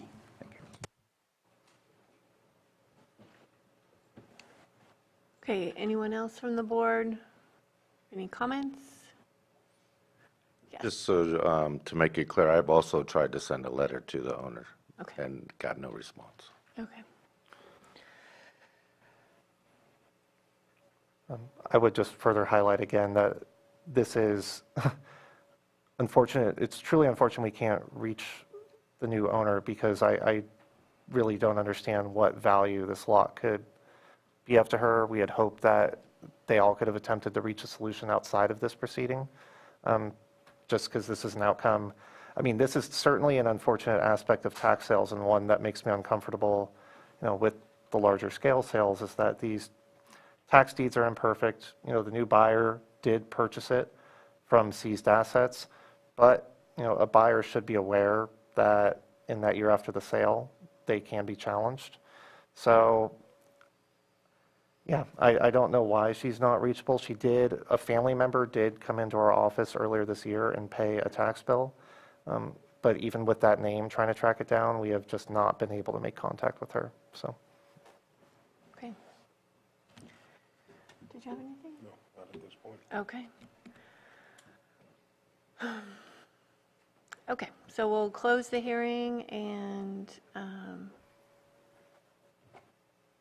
don't get public comment though, because we only had one person swear in, correct? Yeah, okay, so deliberation. So I've already let you know where I stand. I think this is what the appeal process is. I see the,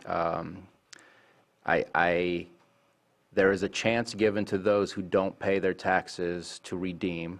Many properties get redeemed at that point. We do not place any negative connotation on those that follow that process, but those people that redeem are the ones who have received a letter knowing that their property is going on a tax sale. I see this, again, the merger, I think, is my issue that I have. What is the purpose of us taking money from somebody to claim they have merged their properties, and that when we sell one of their two properties, because they didn't merge physically, it's still two separate APNs, that we do not have the ability to say, well, no contact was made with the other merged property. If it wasn't for that merger, I would not have that same outlook on this situation. And I think this is somewhat of a unique situation because of that, because most properties you merge, you can get rid of that line and create a new APN. This one, and I'm just going to be blunt, I feel we're stuck in a 1920s mentality where we're cutting a piece of a parcel out and taping it to another map, and that was probably frowned upon back then, where that's why you kept it separate and merged it. But in today's technology, you would suspect that unless there's jurisdictional lines that are being crossed, you should be able to merge any property together and create a new APN. Because of that official connection, because again, it had to be paid for, it had to be stamped, it had to be approved, I feel that this opens up the possibility for the appeal. And I would love to make a conditional offer to, if the payment is made and if the rescission is possible, that we move forward with that. I don't personally want to say rescind today unless, because there's certain steps that need to be taken. And I'd ask Mr. Guantavano to help us better understand what should be the statement to make. But today, I want to see this moving towards the rescission. I've merged properties before. I've been through the process. It's there's a lot to learn, but you're working through it with us together, with the county, and so it's kind of the responsibility is on the property owner to make sure that they fully understand what it looks like, and, you know, and receiving your bills and noticing if you have, what the size of your parcel is, and if is it bigger, is it smaller? So, you know, you've got to be aware of what's happening too. So let me add one part that I forgot to mention. In speaking with the city of Clear Lake, the city of Clear Lake sent a new APN number to the county. The city of Clear Lake sees this as one APN, sees this as one property. So I think there may be a jurisdictional. But the city of Clear Lake doesn't send the taxes out. But they're the ones who went through the process. They are still the ones that submit the information to the county based on the needs of the project that he brought or his predecessor brought to the city. Because in speaking with Mr. Roberts, who used to work for the county, I was told this is seen from the city perspective as one property, which I think creates some of the dilemmas that we are experiencing. Again, making this a somewhat unique situation. Supervisor Green. I'm just wondering from a procedural standpoint, I know this is all noticed, so we're all ready to do something or not do something today, but is there a way to effectively deny the rescission without prejudice? And should we get additional information about the property owner or the new property owner or their successor in interest so that we could actually have some adequate notice and bounce this idea around? Or is you get a one and done recession hearing after public notice, and this is our only shot at it? Because I could make findings in support of the idea that the property shouldn't have been sold, even if he should have known better, even if the new buyer should have known better. But absent having the buyer or the successor in interest present here today, you know, it seems like that alone should not torpedo his petition here. So is there a way to either continue to a date and time certain so we can continue due diligence efforts to find the new property owner or successor in interest, or are we stuck by the four corners of the statute to proceed today either with an approval or denial? Your board has the option to continue the hearing to a date and time certain. I believe Treasurer Tax Collector Sullivan can speak to the essentially a continuance of this hearing from, I think it was back in August as well, as the circumstances surrounding that and the efforts that were taken to try to reach out to the new owner. But that procedurally, that is an option for your board. To continue this hearing to a later date and time certain. If I could say, if your board does choose to take that option, I would recommend if we could ask Mr. Aguado if he does stand ready to pay those back taxes, the redemption amount that would have been due, which I can provide. It was $1,662.09. And during that time, if the board is going to continue it and take it under further advisement, he could deposit that with our office in a secured form of payment, like a cashier's check. And then that would, you know, allow the board to make that determination knowing that the funds are actually available to pay. That's just a recommendation that I would make during that time. Wasn't that just the default balance of the grant? One moment.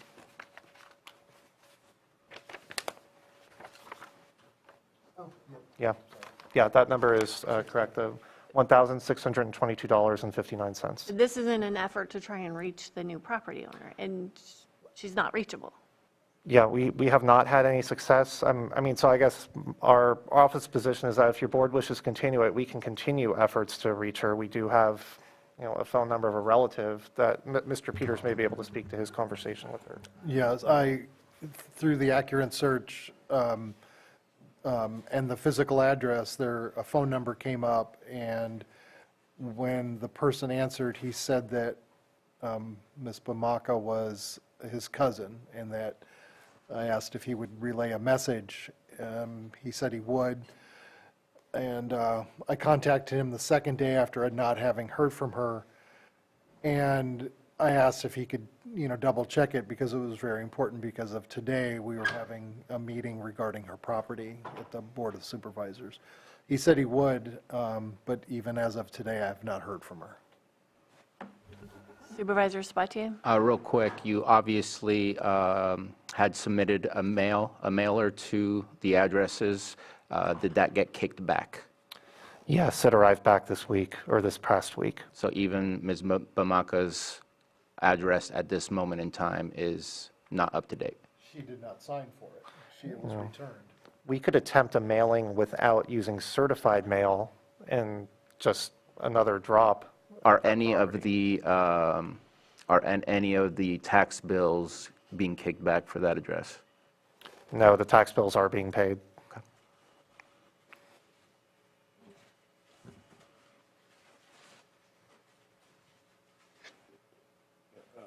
Obviously, very complicated situation. Hear the concerns, but just want to make it clear that I'm ready to support staff's recommendation today to move forward.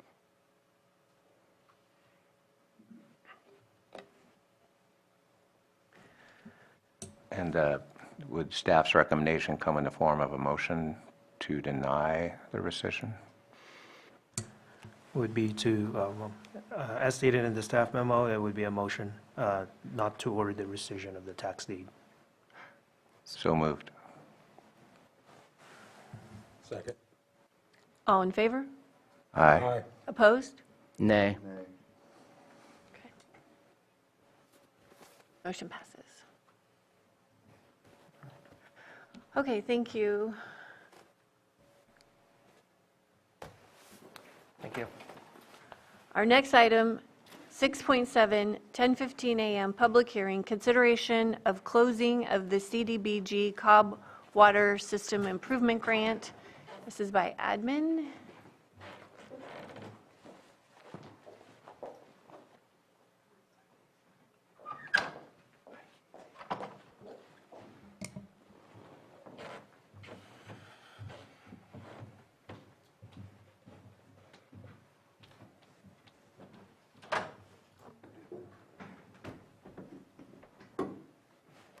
No. Is this one on? Okay. Hello, with me today I have Jeff Lucas, Casey Moreno, Deputy County Administrative Officer for Finance and Budget. So I have Jeff Lucas with CDS Consulting with me.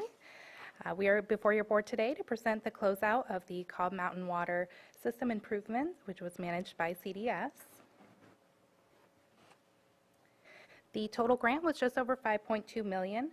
$740,560 was returned to the state as unspent. The improvement project utilized 3 contractors and created jobs for 6 new labor positions, 1 Section 3 trainee, and 1 operator. If you have any questions, we'd be more than happy to answer those. What a big project. Thank you, Jeff. Thank you for all the support the board gave us to access those funds from the state. A couple comments. The project did come in under budget overall on the use of the funds for the construction for the water improvement systems, and also we did return admin money that was unspent. We just didn't need that amount, that full amount that was available, so that's was not drawn down by the microphone. Oh, sorry. I have a problem with that, sorry. So the project was completed, the systems are in, and did what it was supposed to do, and it was took us quite a while to implement, but we're happy it was completed successfully. Okay, thank you. Any questions from the board? Any questions from the public? I'm not seeing anyone in Zoom. We'll bring it back to the board for action. Move to approve the closing of the CDBG Cobb Water System Improvement Grant. Second. All in favor? Aye. Opposed? Motion passes, and thank you so much for all of this work. Thank you. Do you have your appointment? Did you make an appointment? I mean, we can do this one if you Well, want. that's what I'm saying, we don't take a break. Yeah, let's do that, yeah. We're going to push through the next item and not take a break so that Supervisor Crandall can get somewhere. So we'll go on to our 6.8, 10:30 a.m. item, consideration of an update on recent multi-agency engagement to combat the opioid crisis in Lake County. And we've got several people here coming on up. Director Jones, good to see you. Ms. Sarah Weber, could you please come forward? She's trying to avoid it. You're not coming up, Wendy?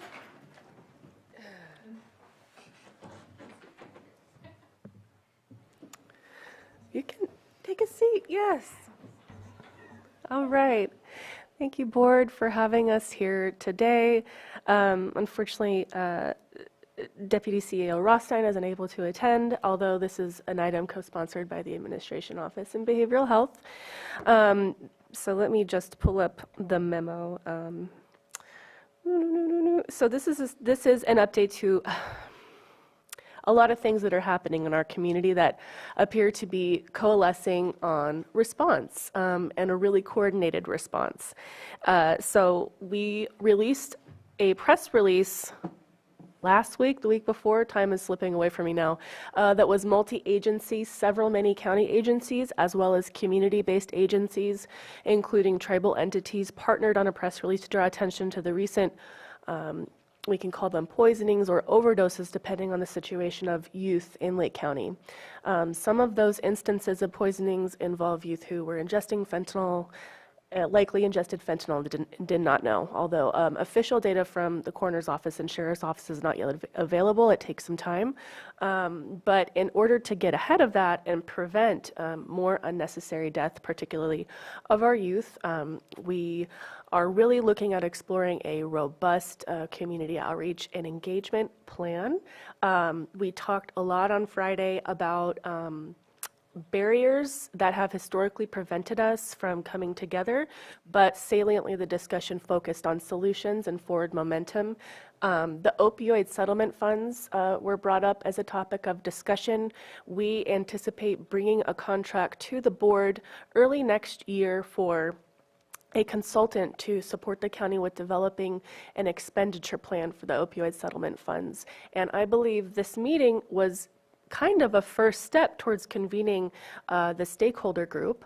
And I would like to highlight for your board, this is Miss Megan Morgan, and one of the reasons that we hired her as a community liaison is to be present and really put out more of a face in the community about behavioral health. We're looking at expanding not only just substance use disorder and prevention services, but all of our services through CalAIM. So we really want the community to be aware of the expanded services and supports, and so to that end, we are putting a person who can sit at every table. It's impossible for me to be at every single meeting or any of our staff, but we always want a behavioral health staff at a table when we're asked to provide that information.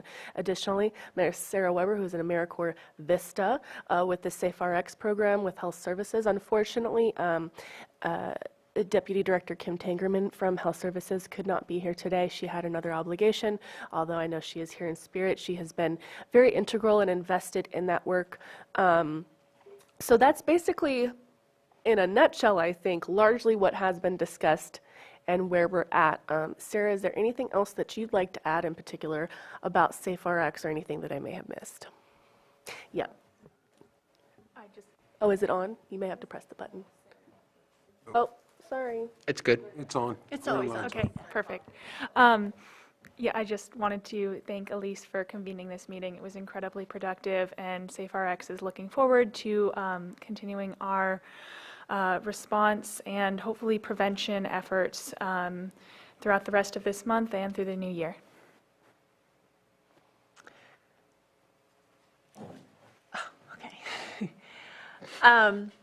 So thank you for this presentation and the report out of the meetings that happened. What Supervisor Crandall and I are also looking for today is direction from the board to bring our agencies, public health, behavioral health, probation, the district attorney's office, law enforcement, the sheriff's office, from our side to expand this collaboration so that we can really truly move forward with all agencies and stakeholders in the county in this campaign, in this messaging, and developing plans for the opioid settlements. Is there anything else you wanted to add? Okay. So we just wanted to open this up for conversation, report out on some initial meetings, and get the board's direction to move this forward. Supervisor Sabatier. Oh, go ahead. I forgot something, and I'll be remiss if I don't say it. I'm sorry. I'd also like to report that Dr. Duhan, our public health officer, is also looking into, I believe it's called a health alert, and has been advising us as to the distribution of Narcan. And I would just like to say that anybody over the age of 12 may receive Narcan without parental consent and use it as a first aid tool. Thank you. Thank you. So there's a lot. I'm going to focus on youth. What are the available services for youth substance abuse disorder in Lake County, or contracts that we have that, again, can serve that population? Mm-hmm. Sarah, do you want to, we can talk, maybe because there's a whole spectrum, right, of like prevention to treatment. So upstream, downstream, and typically health services is public health looks at upstream factors. So they're not going to write out prescription after prescription for somebody experiencing diarrhea. If they know that there's a contaminated well, they're going to go to the well and say, what's wrong with this? So that's kind of the public health approach, and I didn't know if you wanted to talk a little bit about some of the prevention activities around substance use, if there are any that I'm not aware of. I think that primarily, yeah, you know of most of what we're doing. What I've mainly been focusing on, and my time here, is distribution of Narcan or naloxone to anyone who needs it, including, as Elise mentioned, we are now offering Narcan to any youth over the age of 12 based on the public health officer's health alert, which I believe was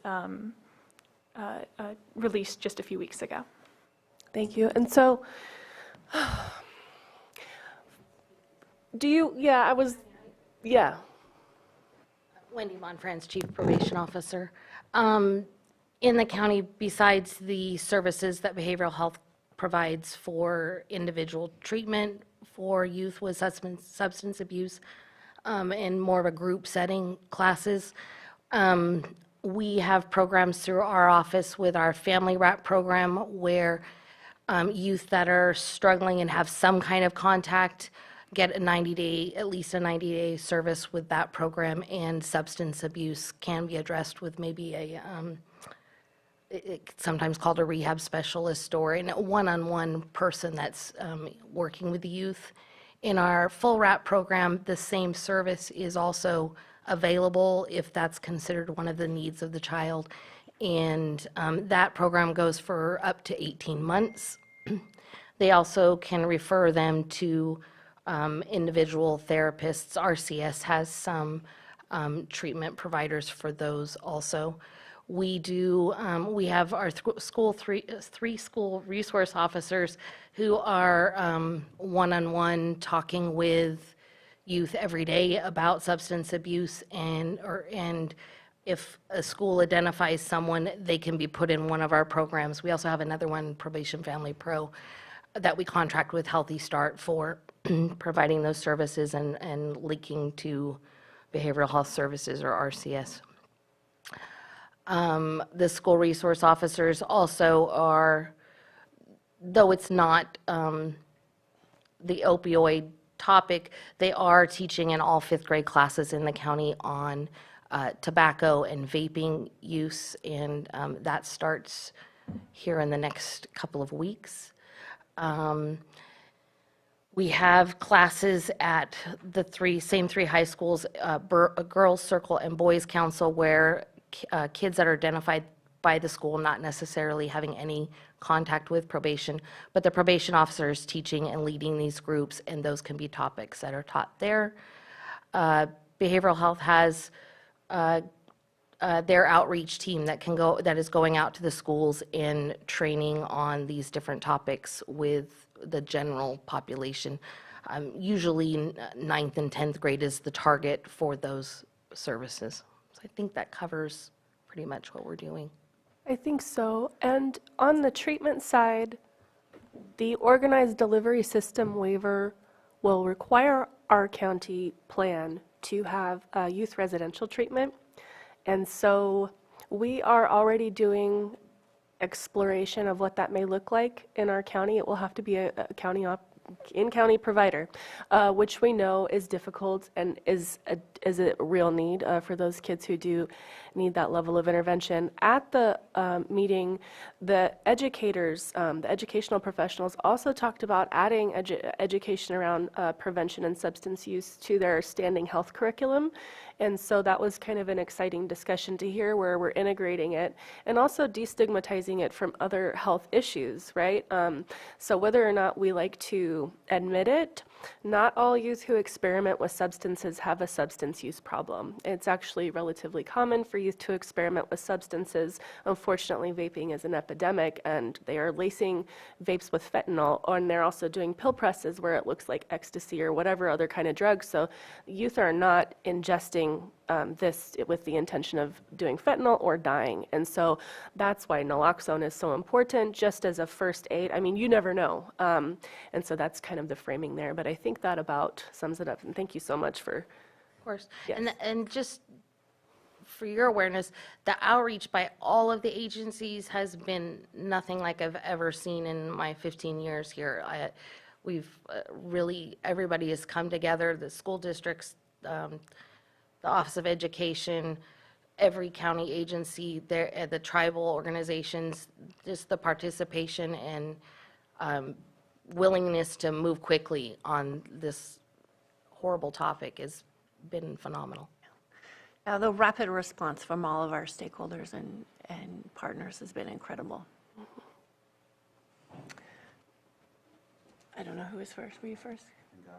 Okay. But I did want to say something, sorry, that I didn't earlier, but I'm really glad to see the Narcan. You know, I think that's a good reactive combatant in educating anybody that wants to be in a position to help somebody who has an overdose. And I don't know, I'm thinking of ways a lot of these opioids are accumulated and given out in other aspects. I know a lot of it isn't something we can control as it comes from outside sources, but there is some things, and I'm wondering if we, at our disposal within our jurisdiction, can do something about it. And that is, Supervisor Sabatier mentioned youth, but then so I wanted to mention seniors, and I don't think it's necessarily the IHSS workers. I think they do their due diligence and their work, but it's the others that portray that they're caretakers and they take care of these seniors, yet they accumulate these opioids for their own purpose. And so again, I want to emphasize that I'm not saying it's the IHSS workers. There's people that consider themselves caretakers, and at times you'll see them on Lake Sheriff with caretaker on their position. So is there something at our disposal to, I don't know, maybe our district attorney can look at to help enhance some sort of way to keep them accountable for elder abuse and and anything else that you can attach to it to hinder this from happening, at least control inwards. I do know a lot of times our hands are tied. We heard that at that conference on how, especially with fentanyl, the challenges with charging per the amount. So I'm just throwing things out there, and I don't think necessarily it's something your department per se can do anything about. Same with yours. I think it's more of a level of social services and possibly the district attorney dealing with that, or unless you have some other insight. I do have a comment on that.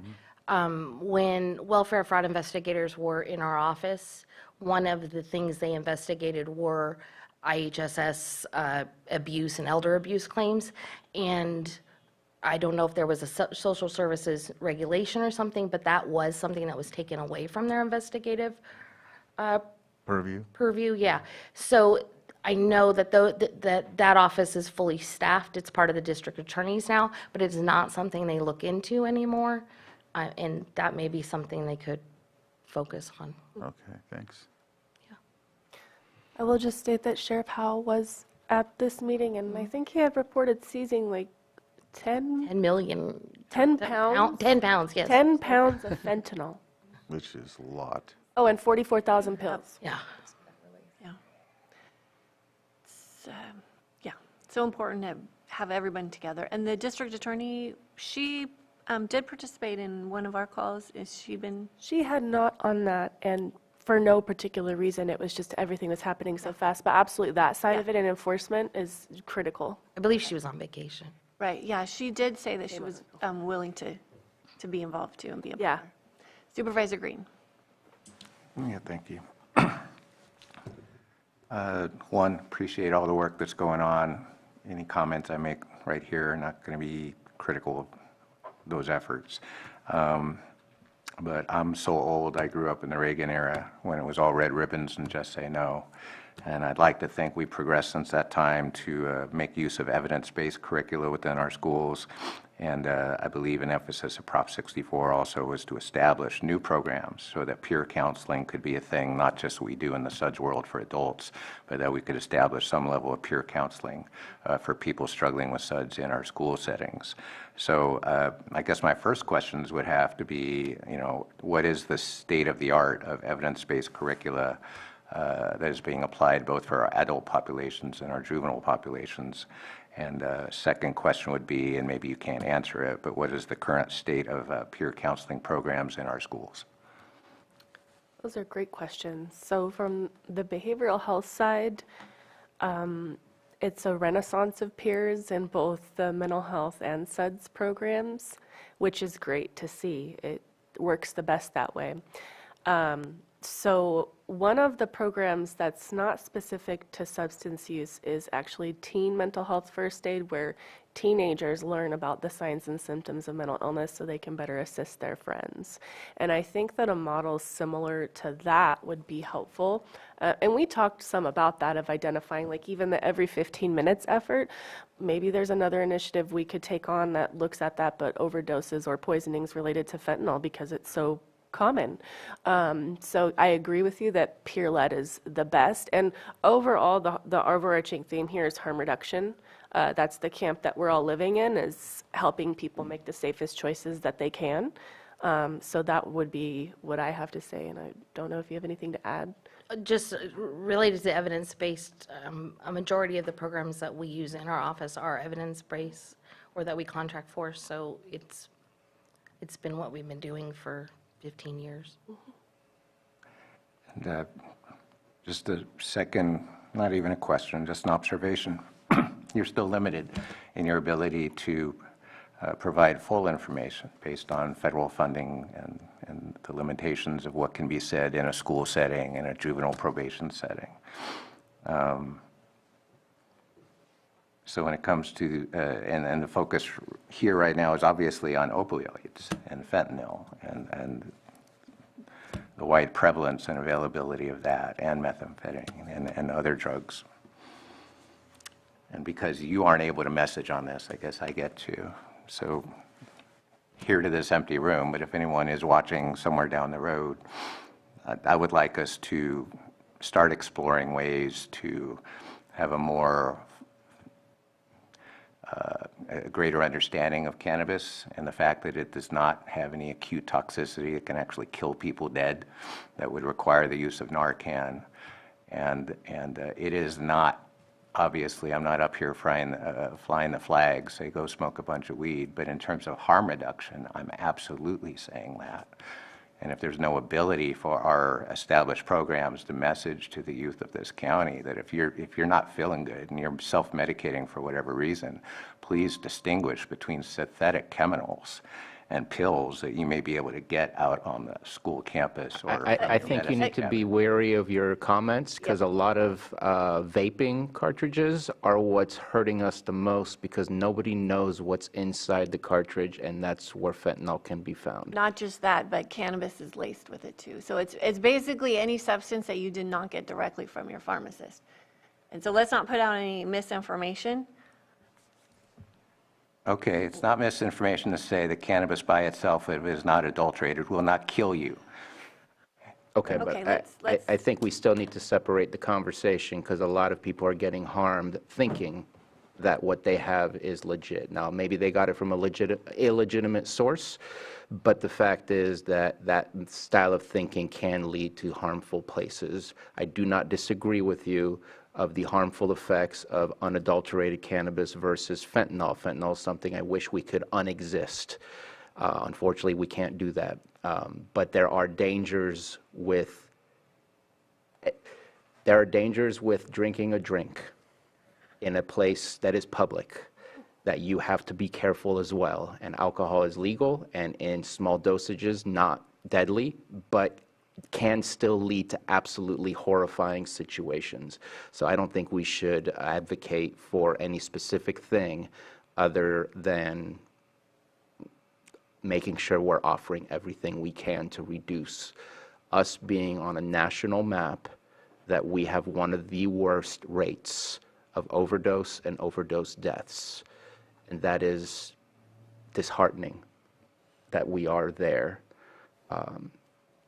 I appreciate what we are doing. And I'll just continue real quick. I think that we need to figure out what we're doing with our opioid settlements. I think that's where this conversation leads to. We know that we have a certain amount of millions of dollars. I don't even remember where we're at, if it's 18 or if it's 12, but it's within that range. We know we're going to receive money, a slow leak every single year. And I think we need to figure out how to leverage those funds, not just use what we get, but leverage it to make more, whether that's creating 40 million out of that, or even I'm willing to go into debt service and say, hey, we're going to get 18, let's spend 12 million today and pay it off as we receive the rest of the settlement. I'm going to remember you said that. Okay. But I think that we have to think more than just the money we get on an annual basis and look at the total amount that we've been promised that we get, because the total amount can get us a whole lot more to help than just the small incremental amount we receive. Now, I do want to share something that I experienced and had a conversation, and I think I might have spoken a little bit about it, but I want to repeat it because I think it's an idea. I've been a part now of the jail medical conversations quarterly. Correct me if I'm wrong, but I think they said 40% of those that are incarcerated in our jail have drug addiction. It's higher than that. I was trying to stay low so I didn't exaggerate, but it's higher than that. And so have substance abuse disorders. In Arizona and Coconino County, once you finish your sentence, they created a program called Exodus, which is a dormitory-style jail. It's not jail, it's dormitory, like a college dorm room, where you voluntarily say, yes, I want to be part of this rehab. It's a 90-day rehab structure, and it's attached to the jail. It has the right folks in the sense of it has medical care providers. It has people to make sure that they stay safe. The recidivism rate of the program of those that voluntarily choose to go in Exodus is a 30% recidivism rate to jail. Those that voluntarily say no are still stuck at the 70 to 90% recidivism rate. We have a captive audience who obviously has a high level of drug addiction issues to deal with, which is probably why they go back into our jails. That to me is a potentially low-hanging fruit of something that we can help and create a similar type of program that is out there. I heard from the sheriff out there that his deputies get stopped in the street asking to be arrested because it is the only program they would be able to access to get the drug rehab. Because if you have money, you're going to have to figure out how to pay for it. There's so many barriers that leads to not having access to the programs that we need to help each other. So I want to look at the big pot of money. I want to know who the partners in SafeRx are. I feel we've lost some since we started. I know I talked to one of my pharmacists in Clear Lake.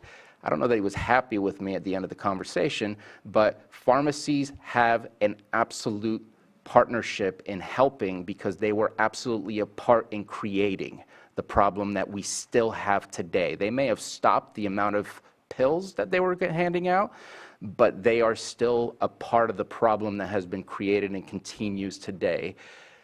let's figure out what they can do to help us. I'm not saying we need to go after them like others have gone after Walgreens. These are our local people. We need them as partners, not trying to take something from them. How can we help each other? So I'd love to learn more about plans for the opioid settlement, and I'd love to figure out more of who are our partners in SafeRx, who are we missing, and where are we going? Because I know that lately it's been, we want to have a public forum to find out what we're doing with that. On a personal level, I feel like we're just kicking the can down the road. I know it might be a requirement, but we know what we need. I want to look at some project ideas today.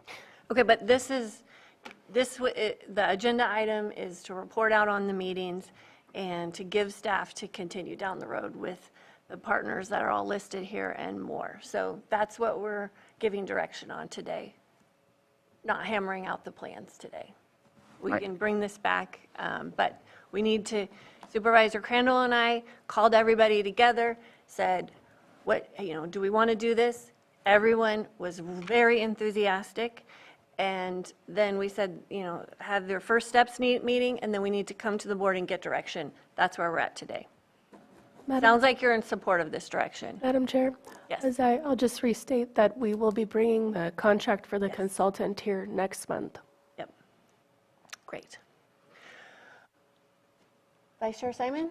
Yeah, obviously in support of doing the work that needs to continue with all the agencies, every agency in your tribes, all the county that's doing the work, but yeah, not trying to set the plan forward, but we've got to meet the youth where they're at, and you guys put it on their Snapchat, TikTok, PEG, because it's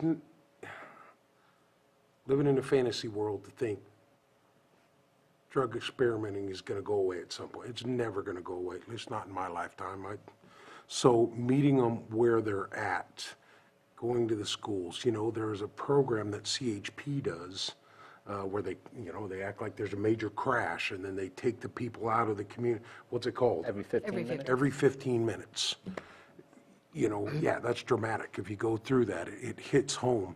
We got to meet the children where they are. Then we need to prosecute the individuals that keep doing this. I know the state is making some changes, the Department of Justice. That's how we're going to try and move the needle. I even had discussions with you about the crisis is not going to go away. It's not only fentanyl, now it's that other one called Xylazine. Trank or whatever. Yeah, xylazine or whatever. So it's going to continue to happen, but we look at naloxone after you've taken it, but there is also a tool that I see, and probably most of you have seen, that every officer carries that they can test what kind of drugs they have. Why aren't we having that conversation to get those on the street for free? If you're going to experiment, how about test the stuff that you're going to experiment with first? I don't know. I'm not encouraging anything, but man, what a challenge. And PEG TV, I think really important. When the pandemic hit, we did some of those videos. I think it's very important that it gets out there. Oh, I forgot to say YouTube. They all do, even the little ones, 2 years, 3 years old, are watching YouTube. It's got to be there. It's got to be locally. It's got to be geo-fenced to the schools. It's got to be there. Just meeting them where they're at. And I completely agree, talking to the children, but so it's in support of it. And I don't do any of those things I just said, YouTube, Snap, all that stuff, but that's what the kids do. I always say that. We did Christmas in Middletown, and, most of the kids are walking around with their phones while they're doing this stuff and meeting them where they're at. So anyway, those are my thoughts. Supervisor Green? Yeah, just very quickly, I know this will come back. And again, this discussion today just kind of reinforces 20, 30 years of harm reduction talks that very pointedly do not have the necessary nuance to distinguish cannabis from other more toxic substances. That's not to say that cannabis cannot be an adverse impact on certain individuals, but I will say this, we can get them back and work with them if their central nervous system is not being suppressed. And I appreciate the comments that certainly some herbal products out there could be laced, but state licensed cannabis products are not only sold in the state of California, they're produced in this county. So I want to be very clear that whatever one may think of cannabis and whatever stigma has been attached to it over the years for various reasons, it is a state legal substance. It will not kill you, and state licensed products exist, and that is a harm reduction measure. And I would point people that if you got only one thing to choose from if you're hurting, turn to the state licensed cannabis products. They are tested and they will not kill you, and avoid other things. Thank you. Okay, do we have any public comment? Let's see if we have any hands up in the Zoom room. I am not seeing any. So I will bring it back to the board, and it sounds like we have consensus on direction to continue this work. And I'm just so happy that you've stepped up, Elise, because somebody needed to champion this, and I know that you and Public Health and all of our other directors are going to work together. And so thank you so much for our team coming together to work with the other partners and agencies across the county. Thank you.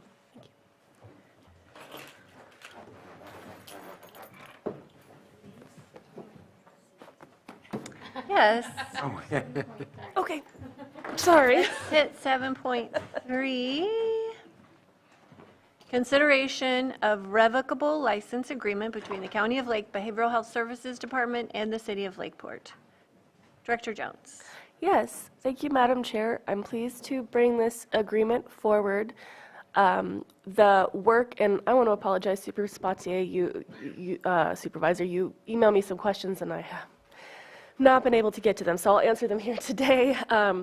So what does this mean, essentially? This means that a behavioral health staff, which will be a member of our crisis team, will have an office at Lakeport Police Department, and that will help us jointly respond to mental health, behavioral health crises in the community, along with Lake Family Resource Center, who also has a program where they go out and respond. So it's just better coordination, and it's also preparing us for the implementation of the mobile crisis benefit going live on January 1st, where we as the behavioral health department are required to respond 24/7, 365 to behavioral health crises in the community and actually go out to where people are. And that can be accessed through 988. So we're happy to continue our collaboration and the important work with our law enforcement partners. That is the introduction to the item. Okay. Do we have any questions? Any questions from the board? Supervisor Green?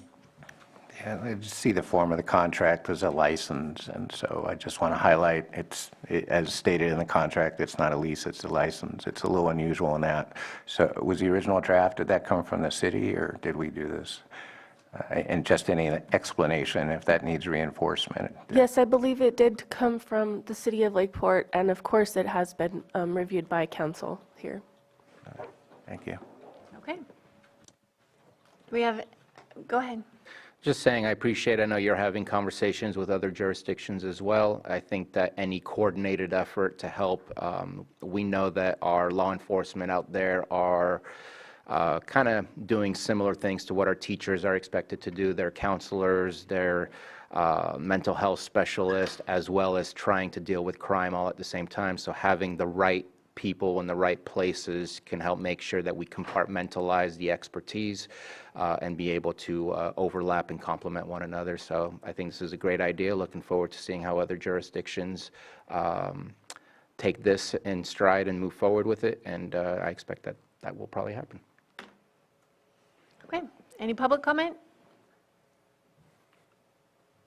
Not seeing any, so I'll bring it back to the board for action. Further, Madam Chair, I move to approve the revocable license agreement between the County of Lake Behavioral Health Services Department and the City of Lakeport, and authorize the Behavioral Health Director to sign the agreement. Second. All in favor? Aye. Opposed? Okay, motion passes. What time is your appointment? I can go. We can do one Let's more. do calendars, and then we can, who wants to start with calendars? I will. Okay, go ahead. So tomorrow I'll be joining a discussion for the Moloch-Loyick Walker Ridge/Walker Ridge discussion. It's hosted by Bureau of Land Management and Mendocino National Forest, and so I'll be attending that either via Zoom or in person. It's in Woodland.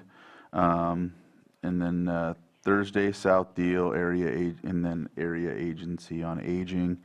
Friday, the RCRC listening session, and I think I'm going to have to join via Zoom, unfortunately, on that. Oh, So, okay. yeah.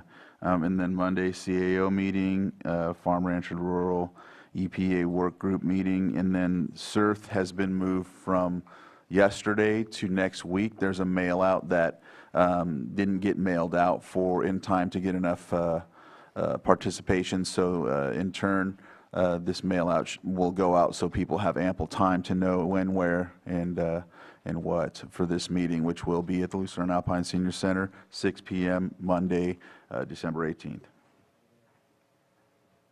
Okay. That's it. Supervisor Spatier. I have a LTA APC meeting tomorrow. Hopefully that will end in time so I can make it to my NACO Public Health Policy Steering Committee regarding rural health issues. Then I start Thursday with the pick count committee as we get closer to our January 25th date. Meeting in the afternoon. I'm still figuring out if I'm going to choose to join the Hope Rising CHIP committee or if I will make it to the graduation of the build program over at Ripe Choice. Then I will be joining the YCCD Board of Directors meeting later on that evening. Hope Rising Governing Board meeting on Friday, and then meeting about the food policy stuff in the afternoon, and meeting with the Chancellor of YCCD to discuss dual enrollment possibilities and seeing where that goes as well. And Monday, meeting with the CAO, and that's all I got at this moment in time. Yeah, thank you.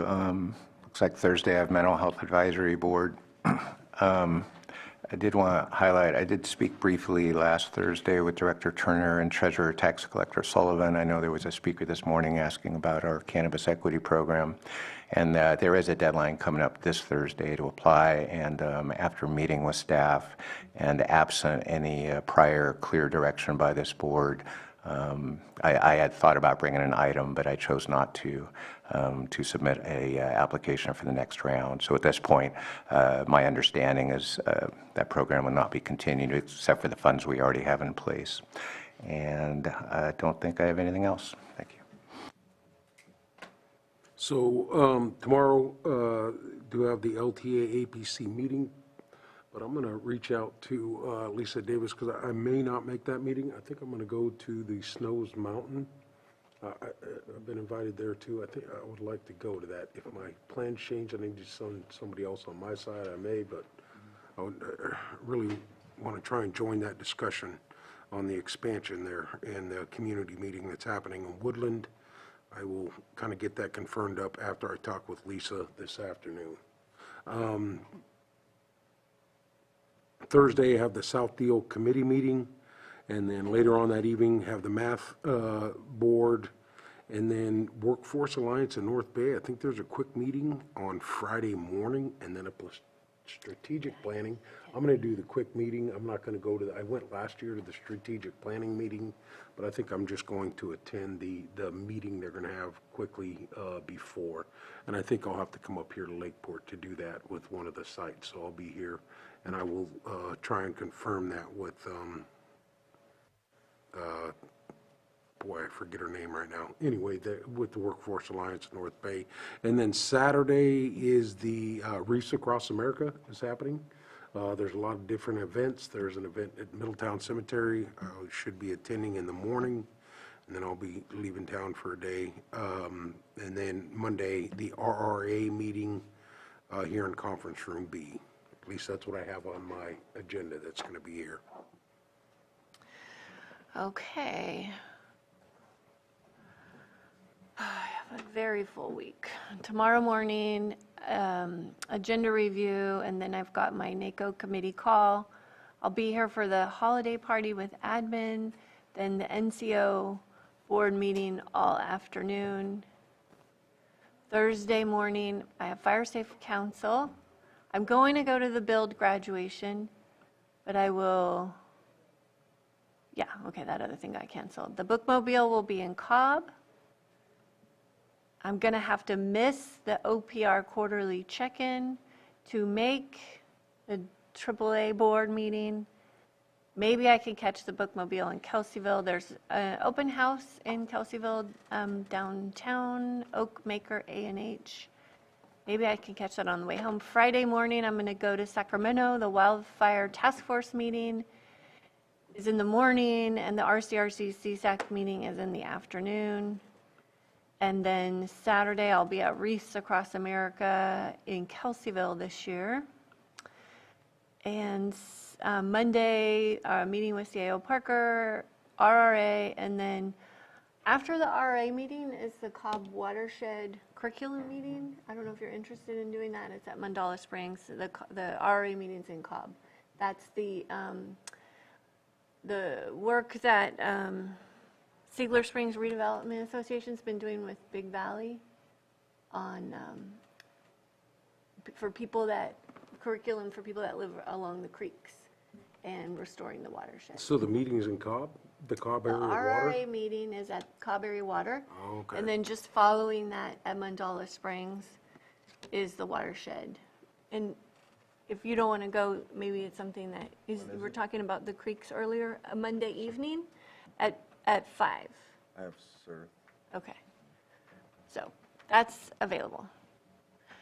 Okay, so we are going to take a little bit earlier of a lunch today so that we can be back here. We have a closed session item at 1 o'clock, 8.1, public employee appointment pursuant to Government Code Section 54957B1, interviews for public health director, appointment for public health director. And then we will come in, yes? Madam Chair, if I may, just for clarification, it would be Health Services Director for the interview and appointment. Health Services Director at 1. Yes. Yes. And then we will come back out for our 2:30 item and then probably go back into closed session for the other two. Madam Chair, I think we can complete both the interviews and the evaluation prior to the 2:30 Okay. because we will continue 8.2 to a future date. Okay, so 8.2, conference with legal counsel, significant exposure to litigation pursuant to Government Code Section 54956.9D2, E1, one potential case will be continued to next week or at a later date. And 8.3, public employee evaluation, title Director of Child Support Services, will also be done in closed session likely before we come back for our 2:30 item. Okay, thank you so much for joining us. We'll see you after lunch. Good luck, man. Do you want us here at 1?